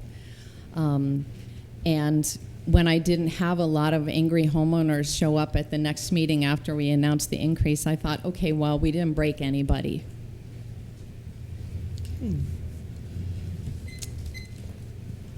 Question 6. All cities are facing fiscal challenges. How would you address balancing the budget and consider various alternatives and trade-offs? Well, it's always a matter of priorities, isn't it? And those priorities shift. Every month, every week, every year, you have to look at what is the most important thing now and try to plan based on that set of priorities. Unfortunately, a city doesn't have maybe as much flexibility in budgeting as might be helpful. But I feel like the city of Cottonwood has done a good job of budgeting in the past, where I feel like the city is very fiscally responsible. And so continuing that work of, I know there are many, many hours that go into that planning of the staff and the council, and trying to arrange those priorities in a way that serves the most of our citizens in the best possible way.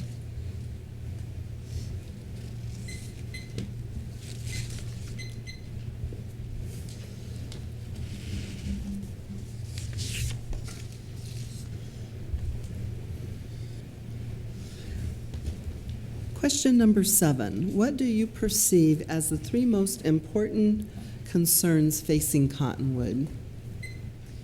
I think smart growth, that's a really popular buzz phrase, but I think it encapsulates what a city like Cottonwood faces. Obviously, growth is going to come. So how do we plan that in a way that maintains this beautiful quality of life that we all love so much, and yet provide the services that our new residents need, our new businesses want. People want to live here. We know that. And how do we plan that so that we don't, I moved here from Southern California, and you want to talk about nightmare growth, that's the last thing that I want to see in the Verde Valley. So how do we manage growth in a way that maintains all of the good things that we have here. The second piece, I would say, is how do we get good quality jobs here? Again, going out to that future of my daughter coming home in 10 or 20 years. Where is she going to work? Or where is she going to start a business? How do we encourage and promote businesses here? Obviously, the city is not going to employ everybody. And then my third, I think my personal agenda as a council member would be, how can we serve our citizens? What can we do with minimal cost? Maybe we can get a grant for something. Maybe we can do simple things like extend the Cottonwood Farmers Market into the month of June so it starts sooner. Because the Cottonwood Farmers Market is the best all-ages party in the Verde Valley, and it goes on all summer. And I go every week because I love to see all my friends and they love to meet me there.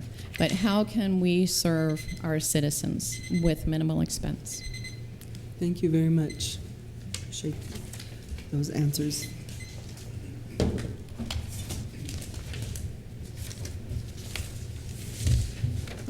Deb Althouse? Okay, Deb Althouse. I was afraid it was going to get past my bedtime. Just kidding. Okay, are you ready for the questions? Sure. All right. Question number 1, why do you want to be appointed to the City Council?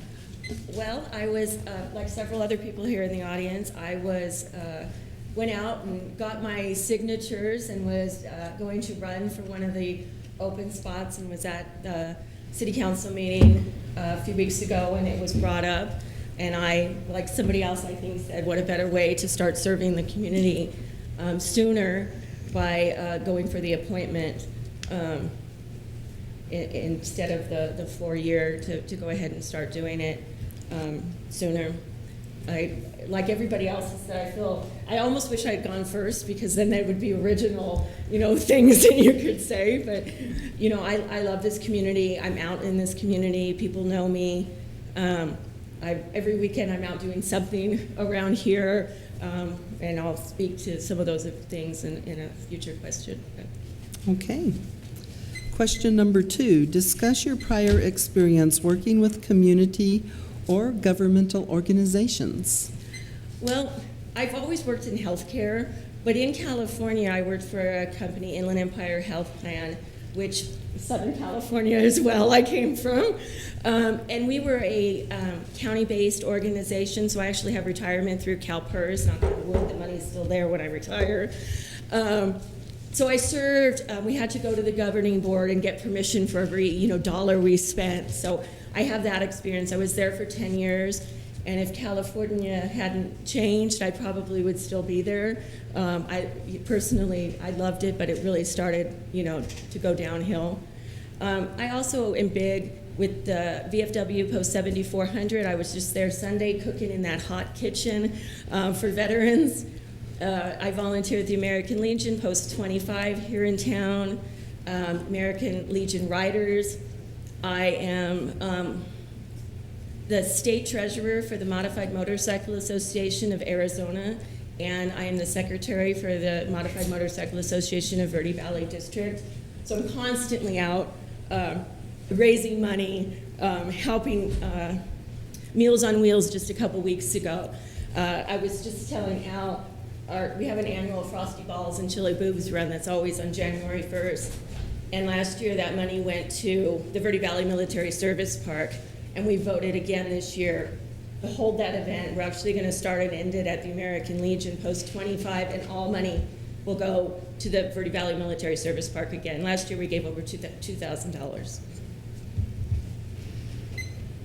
Thank you. What qualities do you possess that you feel would be an asset to you as a council member? Well, I'm very outgoing. My husband says there's not a person that I won't talk to or strike up a conversation with. So when I was out, knocking on doors and going to different community events, I actually went to the airport meeting one Saturday morning. I was invited for donuts and coffee, and You know, I'm not afraid to get out there and talk to people and listen to people. And, you know, like so many others, I heard a lot. I heard a lot about the budget. I heard a lot about the airport, which I have to be honest, I didn't know enough to speak to them about their concerns, but I did go home and do my research. So I think that's my biggest asset. I've also managed for, the last 20 years. So, you know, I have direct reports and I have, you know, budget experience and just... Okay. And I don't need the microphone. You can get that voice out there. Okay, question 4. Describe a situation in which you were a member of a team and conflict arose within the team. What did you do? Well, this happens probably weekly in my line of business. I work in information technology, IT, and like I said, I have 11 direct reports of a team of about 30 with a department of over 130. So I work with developers, I work with the business, I have my own analysts that work for me, and we're constantly having, you know, different priorities.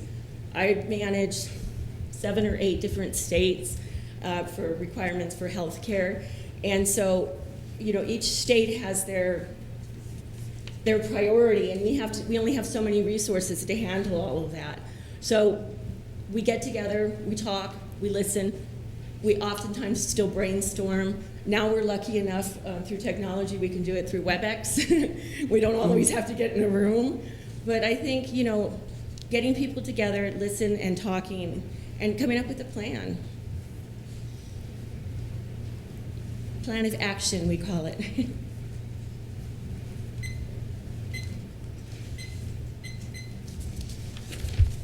Question number 5.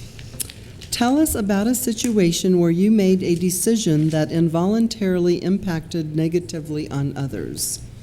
How did you make that decision and how did you handle its consequences? Well, I thought about this one as you guys were asking, and it's kind of a funny story now looking back, but I've worked for my boss for 7 years at United Healthcare Optum Technology, and there was 4 managers and several staff members who were all ready to just throw in the towel and leave. And I decided to have a heart-to-heart with my boss. And I really thought I could. I thought we had that relationship where I could talk to her. It spiraled out of control very quickly. I made her cry. I felt terrible. She probably didn't speak to me for a couple of days, and the consequences just weren't for me. They were on the other managers as well. But that was a year or so ago, and we're fine. I'm still work for her. I got promoted last year, you know. But here I thought I was doing something good by being honest and trying to help someone. And I guess I realized not everybody can take criticism or, you know, feedback. And we sat down a couple days later and we talked about it, and everything's fine. But, yeah.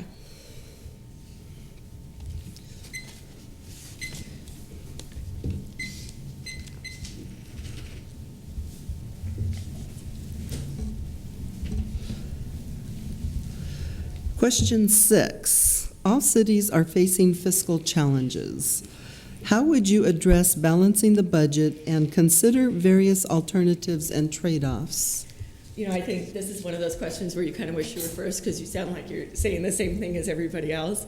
But I think, you know, really sitting down and looking at the budget and where can we, you know, cut costs or bring in more revenue. One thing I haven't heard a lot about is, you know, bring in more revenue. I think, you know, Terrence talked about it, Tilted Earth. You know, I didn't see all the hotel signs with no vacancy signs, but there were some, you know, and so let's bring people in here. Let's, you know, just bring in more revenue as well as looking at what can we cut.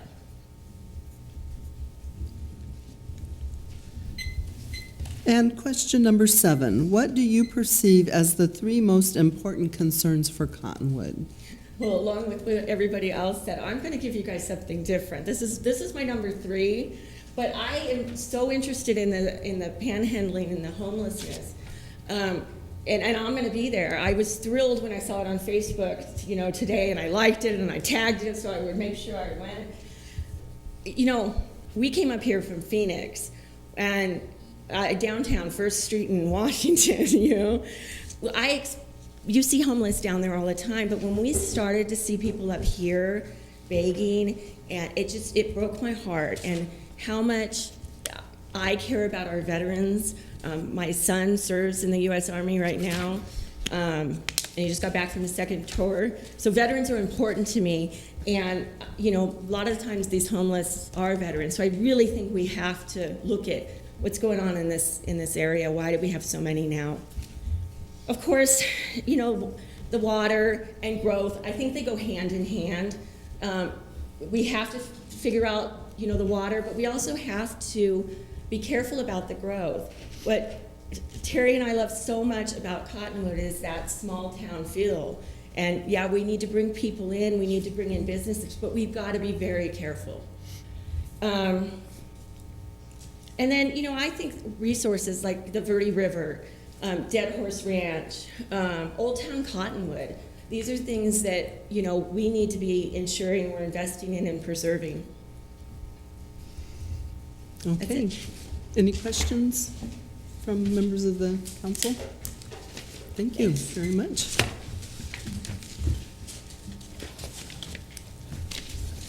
Linda Norman.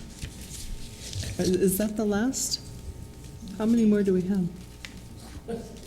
Timothy four Murphy, more. we haven't done, okay.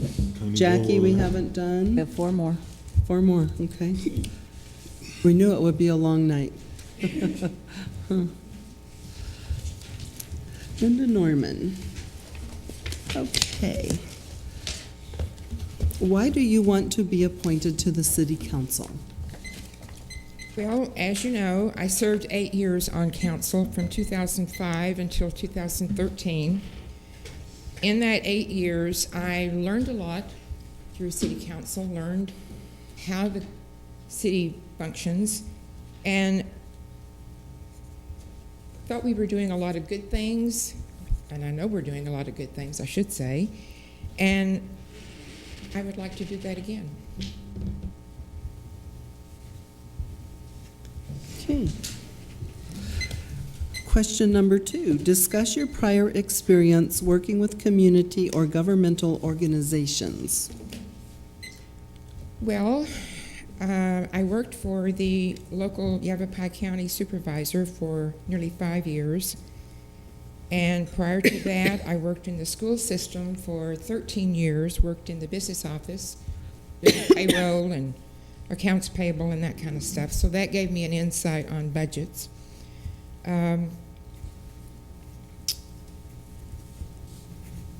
So I guess that basically would be where I've been involved with government. Years ago, when we lived in Oregon, I worked for the State Highway Department, but I wasn't involved in the financial part of that. So those are the ones that I've been involved with. It also talks about community. Well, if you maybe true. Didn't catch the whole question. Yes, true. Right now, I am serving on the board for the Cottonwood Chamber of Commerce and serve as treasurer for that, and have been doing volunteer their work for about 4 or 5 years.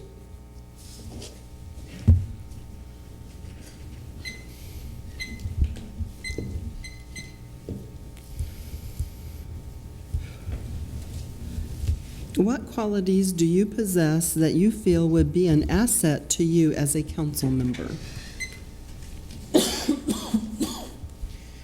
Well, when I served on the council before, out of the 8 years that I was on council, about 6 of those years, I served on the board for the local transit system. And that was during the time that they expanded and created the link system that goes to Sedona and actually came up with some real good routes for our area. I also served on the Verde Valley Transportation Planning Organization, which is VVTPO. I had been selected as their chairperson just prior to going off the council in 2015, or 13, excuse me. And when that happened, Supervisor Davis asked me to continue in that position as his designee. So I did, and I still am chairman of that committee. I also served for 2 or 3 years on the Verde Valley Regional Economic Development Organization. I had to stop and think what the words were. So working with those groups, you get a better sense of how different departments work and what they do and what they can do to improve. Thank you. Question number 4. Describe a situation in which you were a member of a team and conflict arose within the team. What did you do?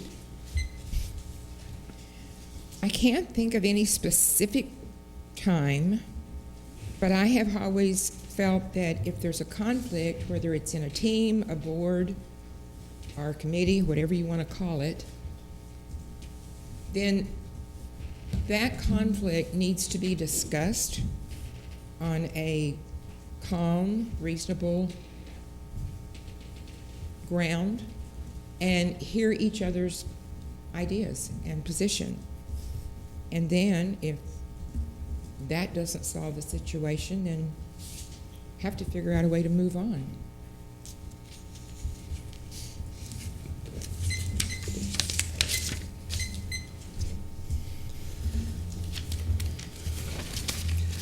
Question number 5.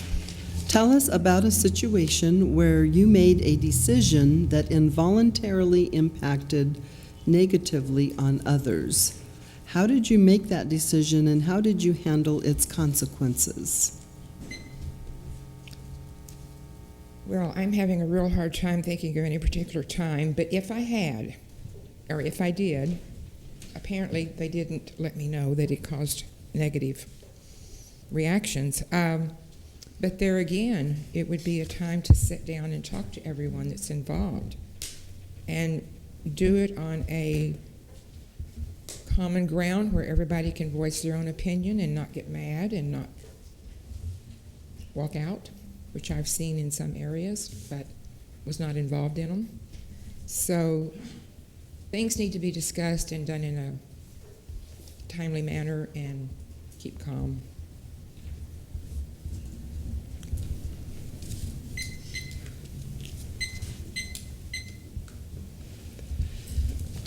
Question number 6. All cities are facing fiscal challenges. How would you address balancing the budget and consider various alternatives and trade-offs? I think Rudy and his staff do a real good job of balancing the budget. I know they work with the department heads prior to bringing it to council, and from what I could tell through the 8 years I served, it was what you have to have, not all of the frills and ribbons and all of that. But if there's a time that there is too much and the budget will not cover it, then that's when you need to go back and sit down with your department heads or even the employees and discuss it with them and tell them why it can't be done and make them understand if there's a certain amount of money in that particular line item of the budget, and that's all that there is.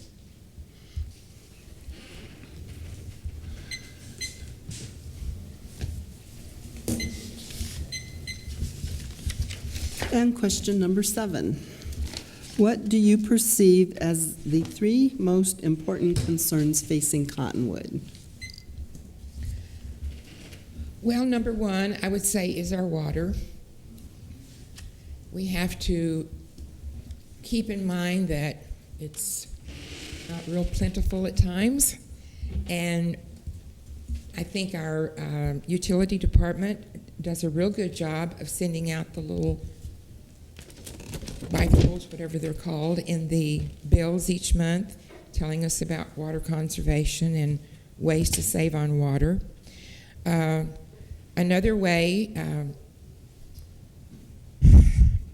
10 years ago, I was confronted by a lady that works for the county, and U of A and Yavapai County were going to put together what they called a water festival. The water festival is an event, and we've been having them out at Dead Horse State Park each year. It's once a year, and we get fourth graders from all of the local grade schools, and each year we've had between 450 and 500 students out there for half a day. They teach them about groundwater, they teach them how to be conservative in use of water, various things on water conservation, and it's amazing the feedback that we have gotten where the fourth graders are actually going home telling their parents, you need to do this or you need not to do that, how to conserve water and what to do with it. I know personally someone that had a grandson tell her what he learned out there and how to conserve water. They have discovered that fourth graders are the age that will go back or go out and express what they have learned. The younger ones don't comprehend all of it, and the ones that are a little bit older have too many other things going on in their life that they're interested in. So the fourth graders are where we have concentrated each year, and we have already started planning for the 10th one, which will be this coming September. Okay, and just real quickly, the next two concerns about the The city? next two is, of course, the budget. I've already talked about that. And the other one is growth, and not only in population, but growth in businesses that can provide good jobs. I know that's been mentioned once before, but there again, we need jobs for the people that are moving in, plus our young people that are growing up. Thank you very much. Thank you. Next person. Jackie Nairn. Okay.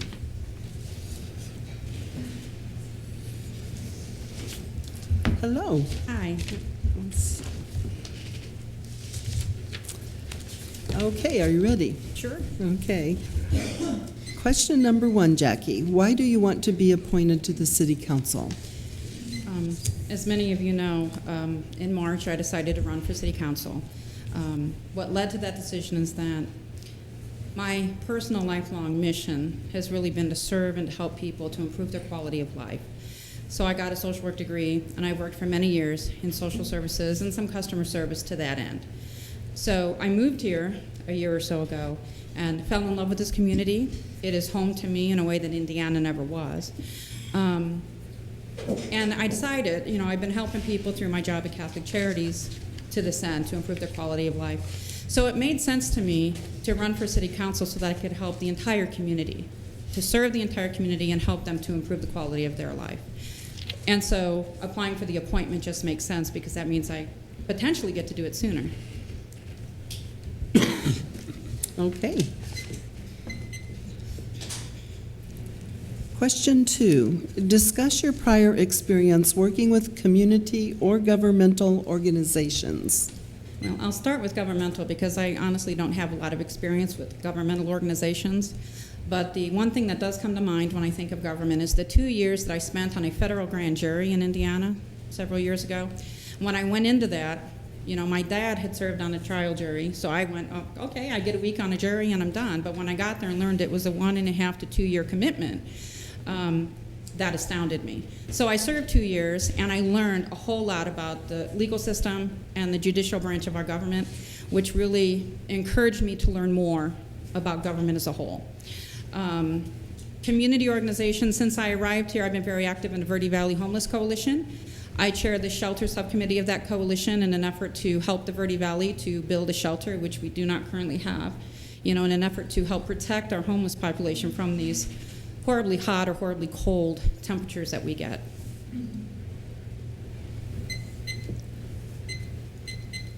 Question number 3. What qualities do you possess that you feel would be an asset to you as a council member? I have excellent active listening skills, and my coworkers like to tell me that I have this unique ability to set aside my own feelings about an issue listen to all sides of the issue before forming an opinion or making a decision. And so I think that's a valuable asset for somebody on the city council. I'm very direct. I'm not afraid to ask questions. I love to research, which I understand will be valuable in this capacity too. And when it comes time to, I'm not afraid to state my opinions or speak my mind, but I do that in a way that maintains integrity and in an honest and direct way.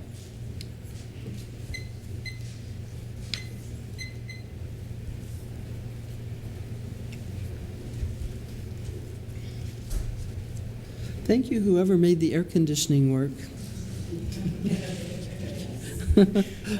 It feels so good. Appreciate that. Please give them our thanks.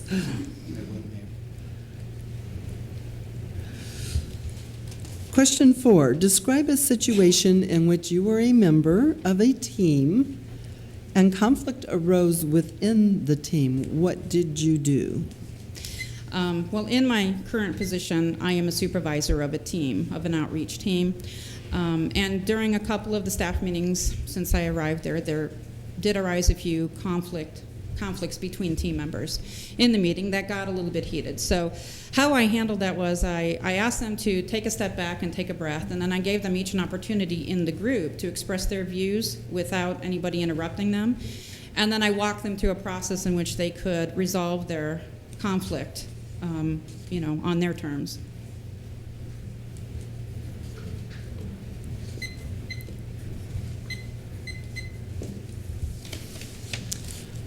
Question number 5. Tell us about a situation where you made a decision that involuntarily impacted negatively on others. How did you make that decision, and how did you handle its consequences? So a few months ago, one of my supervisors called me up to inform me that my grant-based program will not be refunded at the end of September. So then, of course, it fell to me to inform my staff of this. She called me on a Friday, asked me not to talk to staff until the following week. So I thought about it over the weekend, and to me it seemed like a very urgent thing that they needed to have this information as soon as possible. It didn't seem fair that I had this information, and they didn't. So on Monday, and because I supervise people remotely in 3 different offices, it's sometimes difficult for me to see them in person right away. So I made the decision that Monday to call them and explain that by phone what was happening and why. Realized within a few hours that was a mistake, because some things get lost in translation by phone, and there were some misunderstandings, and people, my staff were going around talking about it in a way that just wasn't right. So I very quickly got them together and had a meeting and explained it face to face. So my lesson learned is when you have very sensitive information, always say it face to face.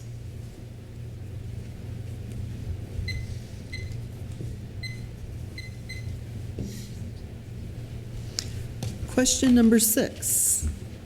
All cities are facing fiscal challenges. How would you address balancing the budget and consider various alternatives and trade-offs? So I think I'm going to give you an answer that you've probably heard a few times tonight, but I think it's very important to look at the budget from both sides. So in a budget, you have expenses and you have revenue.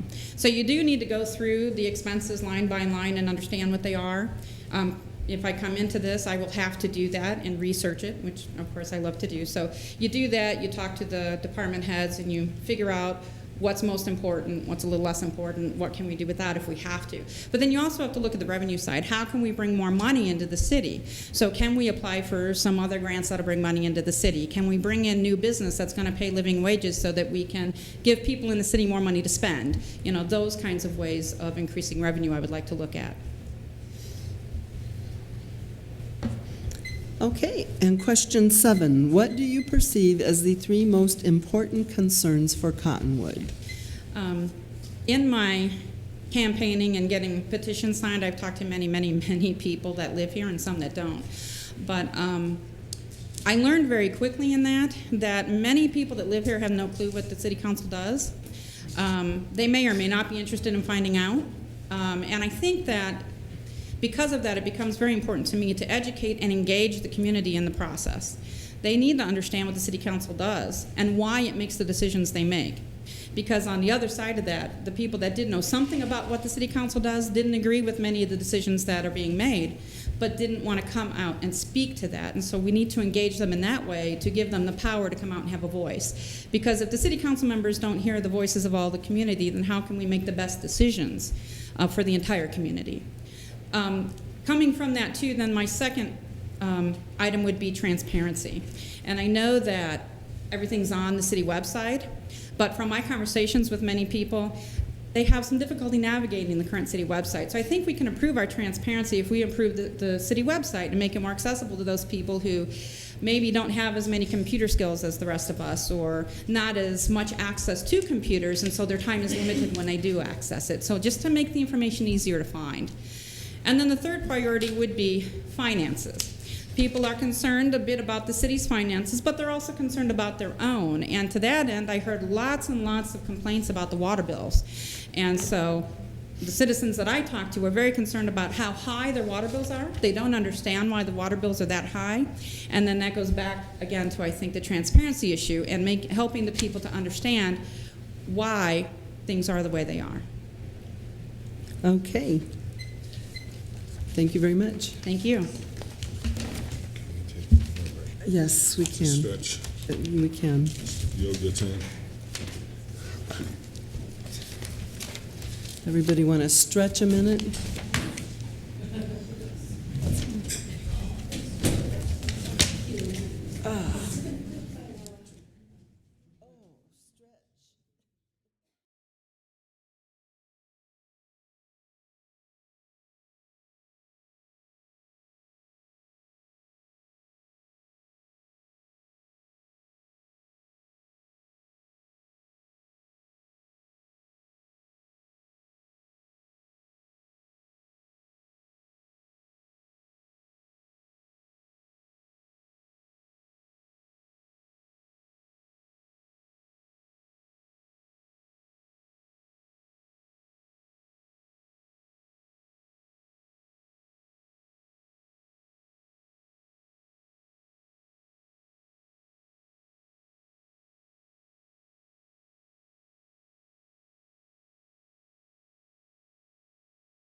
eyes are getting so tired. That's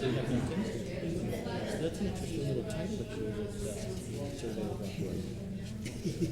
So, City Clerk, our next interview. Timothy Murphy? I don't think he's here.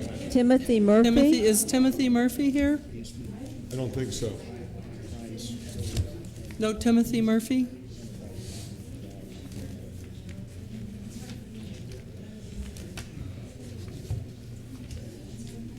No Timothy Murphy outside? No Timothy Murphy waiting. Okay, please remove him from the slate. Next person. Constance Gilmore. Okay, Connie Gilmore is the next person. Hello, Connie. How are you? I'm fine. It's going to be hard to sound original after all these really Yeah, good it's- comments that have been made tonight. But There's a difficult being first and it's difficult being last, that's for sure. Maybe a couple on either side of that. Okay, so we'll start with our questions. Why do you want to be appointed to the City Council? well, I've lived in the community for 24 years, and we came here by choice, and we stayed here by choice. And at this point in my life, I am able to try to contribute to something like council since I'm retired and no longer giving 150% to my job. Thank you. The next question is discuss your prior experience working with community or governmental organizations. I'm currently on the Public Library Advisory Board. I think I've been on for about 5 years. I'm the secretary. I also have worked for years with the Verde Valley Birding and Nature Festival, which I serve on that steering committee, as well as organizing the raffle that raises funds for education for that festival. In my work experience, I was the district librarian in Cottonwood Oak Creek School District for 7 years, and I was at Yavapai College for 10 years, 6 of it as full-time 10 years, 6 of it as an instructor, 4 of it as a division dean. In those types of jobs, I've had lots of experience with budgeting, managing, decision-making, and collaborating with others.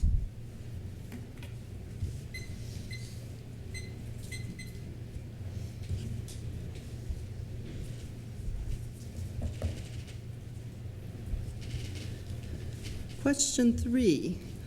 What qualities do you possess that you feel would be an asset to you as a council member? Well, I'm a very positive person. I'm a hard worker. I've just outlined some of my experience. I really like working with others. I get along well with a lot of different types of people, and I like to contribute.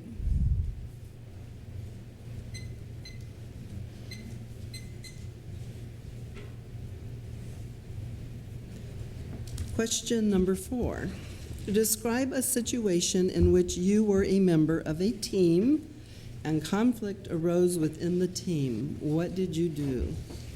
I can't even count how many different types of teams I've been a member of. And with people who are involved, who are passionate about things, there's always going to be some kind of conflict. But as others have pointed out, I think listening is extremely important, being respectful of one another, putting away your ego and your emotion, and trying to just all work together in a respectful way.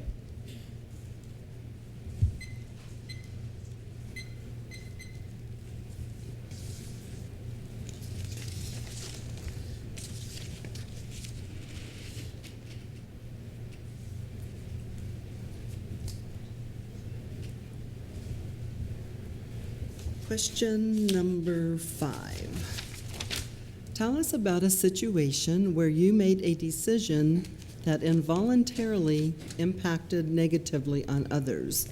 How did you make that decision and how did you handle its consequences? This was a really hard question because I have tried in my work experience and in my personal life to not have to make decisions that impact negatively on others. But there are times as a supervisor where I had to evaluate personnel, and I had standards I was expected to follow, and it's a lot easier to just give everybody 5 stars on everything, because sometimes actually creating a situation where someone is perhaps at risk in their job, that's a really terrifying thing for both you and that person. So first I would try to prevent that from happening by remediating as much as possible to prevent it, but if it has happened where I had to write somebody up for poor performance, to set up support and a regular type of guidance and remediation to improve that performance. Give opportunities, but then sometimes you have to, sometimes it's just tough. Thank you. Question number 6. And as I've mentioned a couple of times already, there are 91 cities and towns in Arizona, and all cities are facing fiscal challenges. So how would you address balancing the budget and consider various alternatives and trade-offs? Just about every work situation I've been in, we've had fiscal challenges. I mean, I've been in public education, and I think the budgets have declined practically every year for the last 30 years overall. So looking at all those specific things, looking at individual departments, asking people to come up with some of their own ideas. You have to explain what the budget situation is. But I think also, what do we do to enhance the revenues that we have or potentially have? So we have sales tax as one thing. So how do we, perhaps without increasing the sales tax, get more sales tax revenue? Are there other revenue sources that we can get for the city? Grants? And I'm going to bring this up just because I know it doesn't exist in Cottonwood, so don't shoot me. Property tax, things like that other communities are doing if we were really desperate. Because I think there's some things that we need to prioritize, which I will tell you, the next question about why I think it's important to be able to keep the budget and keep our services going the way we are and continue to grow. Okay, thank you. And so the last question is, what do you perceive as the 3 most important concerns for Cottonwood? Well, I think supporting what gives us the quality of life that we have in this community, supporting things like the rec center, the library, the recreational opportunities that we have, that's part of what makes Cottonwood such a great place to be. So those, to me, are priorities. As I think just about everybody mentioned, I think water is extremely important, both our water supply and how we use water. So encouraging conservation, encouraging desert landscaping, setting a good example from the city perspective, I think that's huge. And then third, what drew my family to Cottonwood, and say not the Verde Villages or not another community, was the public safety issue, the infrastructure that we have, all those things that make a city a city. And I can't tell you how, on the rare occasion that I have needed the resources of a police officer, how happy I was that they were there in minutes. And they're designed as a city police department. We're designed as a city fire department, and our services are tremendous. And I think those things are really important to keep up. Okay, any questions from the council? Thank you very much. So,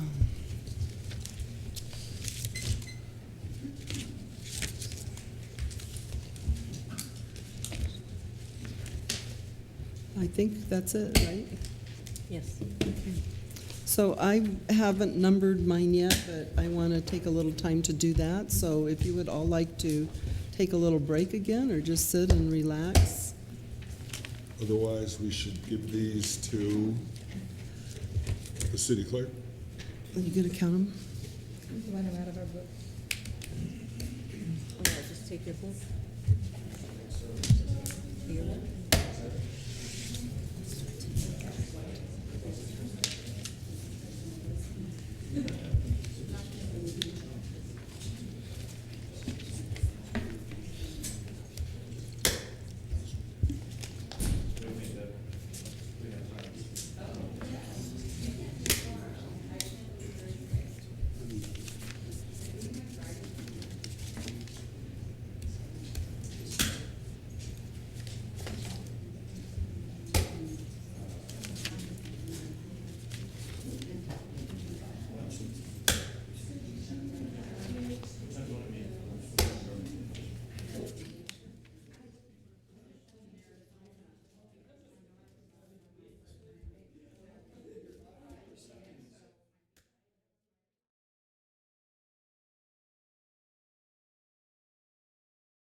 that the city clerk has taken from every council member and calculated. And I just want to say before I announce these scores that every single one of you who applied for this position are truly extraordinary. Sincerely, I mean, each one of you have skills and abilities that would serve this city well. And I hope that even if you're not appointed to this position, that you will seek other cities and sorry about that you will seek other opportunities on boards and commissions. I also would remind you that in just 2 short years, you will be able to run for office again for those people who are not running that applied. But there's lots of opportunities to serve in our city, and we certainly encourage you to do that. Can I say something? Yes, please. The caliber of applicants for these positions is extraordinary. I have never seen an appointment or even an election that had the caliber of applicants that we had tonight, and I really appreciate your participation. And like the mayor said, we do have an election in a couple of years, and it would be great to see some of you guys on the council. Thank you again for being here. And this is, I mean, it's pretty unusual, you know, to have so many interested, excellent applicants, even filling out nomination papers and running for office. We have a really great team of people running. So I will go ahead and announce the 2 highest scored people were Kyla Allen with 106 points and Linda Norman with 94 points. Any comments from members of the council? Congratulations. Congratulations very much. And so We need to make a motion. we would do on the 23rd, is it the 23rd? What day are we going to Thursday, yeah. swear them in? On the 23rd. The 23rd at 6 p.m. You are invited, all of you, everybody is invited to come to a little party. Are we having cake? I think we're having cake, right? Yes. We're having cake, and we're going to give plaques to our former council members, Timmy Linsky, Randy Garrison, and Jesse Dowling. And we also will be swearing in the 2 candidates that got the most, the highest score this evening. So I would entertain a motion. I move to appoint Kyla Allen to the Cottonwood City Council to fill the vacancy created by the resignation of former Councilman Timolinsky. Second. Okay, Mr. Pratt made the motion. The vice mayor seconded it. All in favor? Aye. Aye. Aye. Aye. Okay. And I'd like to make the next motion. I move to appoint Linda Norman to the Cottonwood City Council to fill the vacancy created by the resignation of former council member Randy Garrison. Second. The vice mayor made the motion. The mayor seconded it. All in favor? Aye. Aye. Any opposed? Motion carries. Okay, so, and we don't need, it's not a resolution, so we don't need to read anything. We're done. I move to pay the claims. Second. Mr. Pratt made the motion to pay the claims, and the vice mayor seconded it. All in favor? Aye. Aye. Any opposed? Motion carries. Annual review of the city clerk. Item number 10, executive session pursuant to A.R.S. 38-431-03A1. The council may vote to convene an executive session to conduct its annual performance evaluation of the city clerk, subject to the city clerk's right to compel the council to discuss this matter in open meeting. And the city clerk received her letter that I send, and she said that she would like to hold her review in executive session.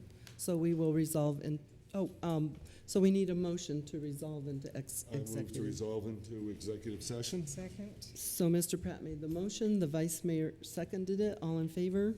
Aye. Any opposed? Motion carries. Okay, we're gonna go back here.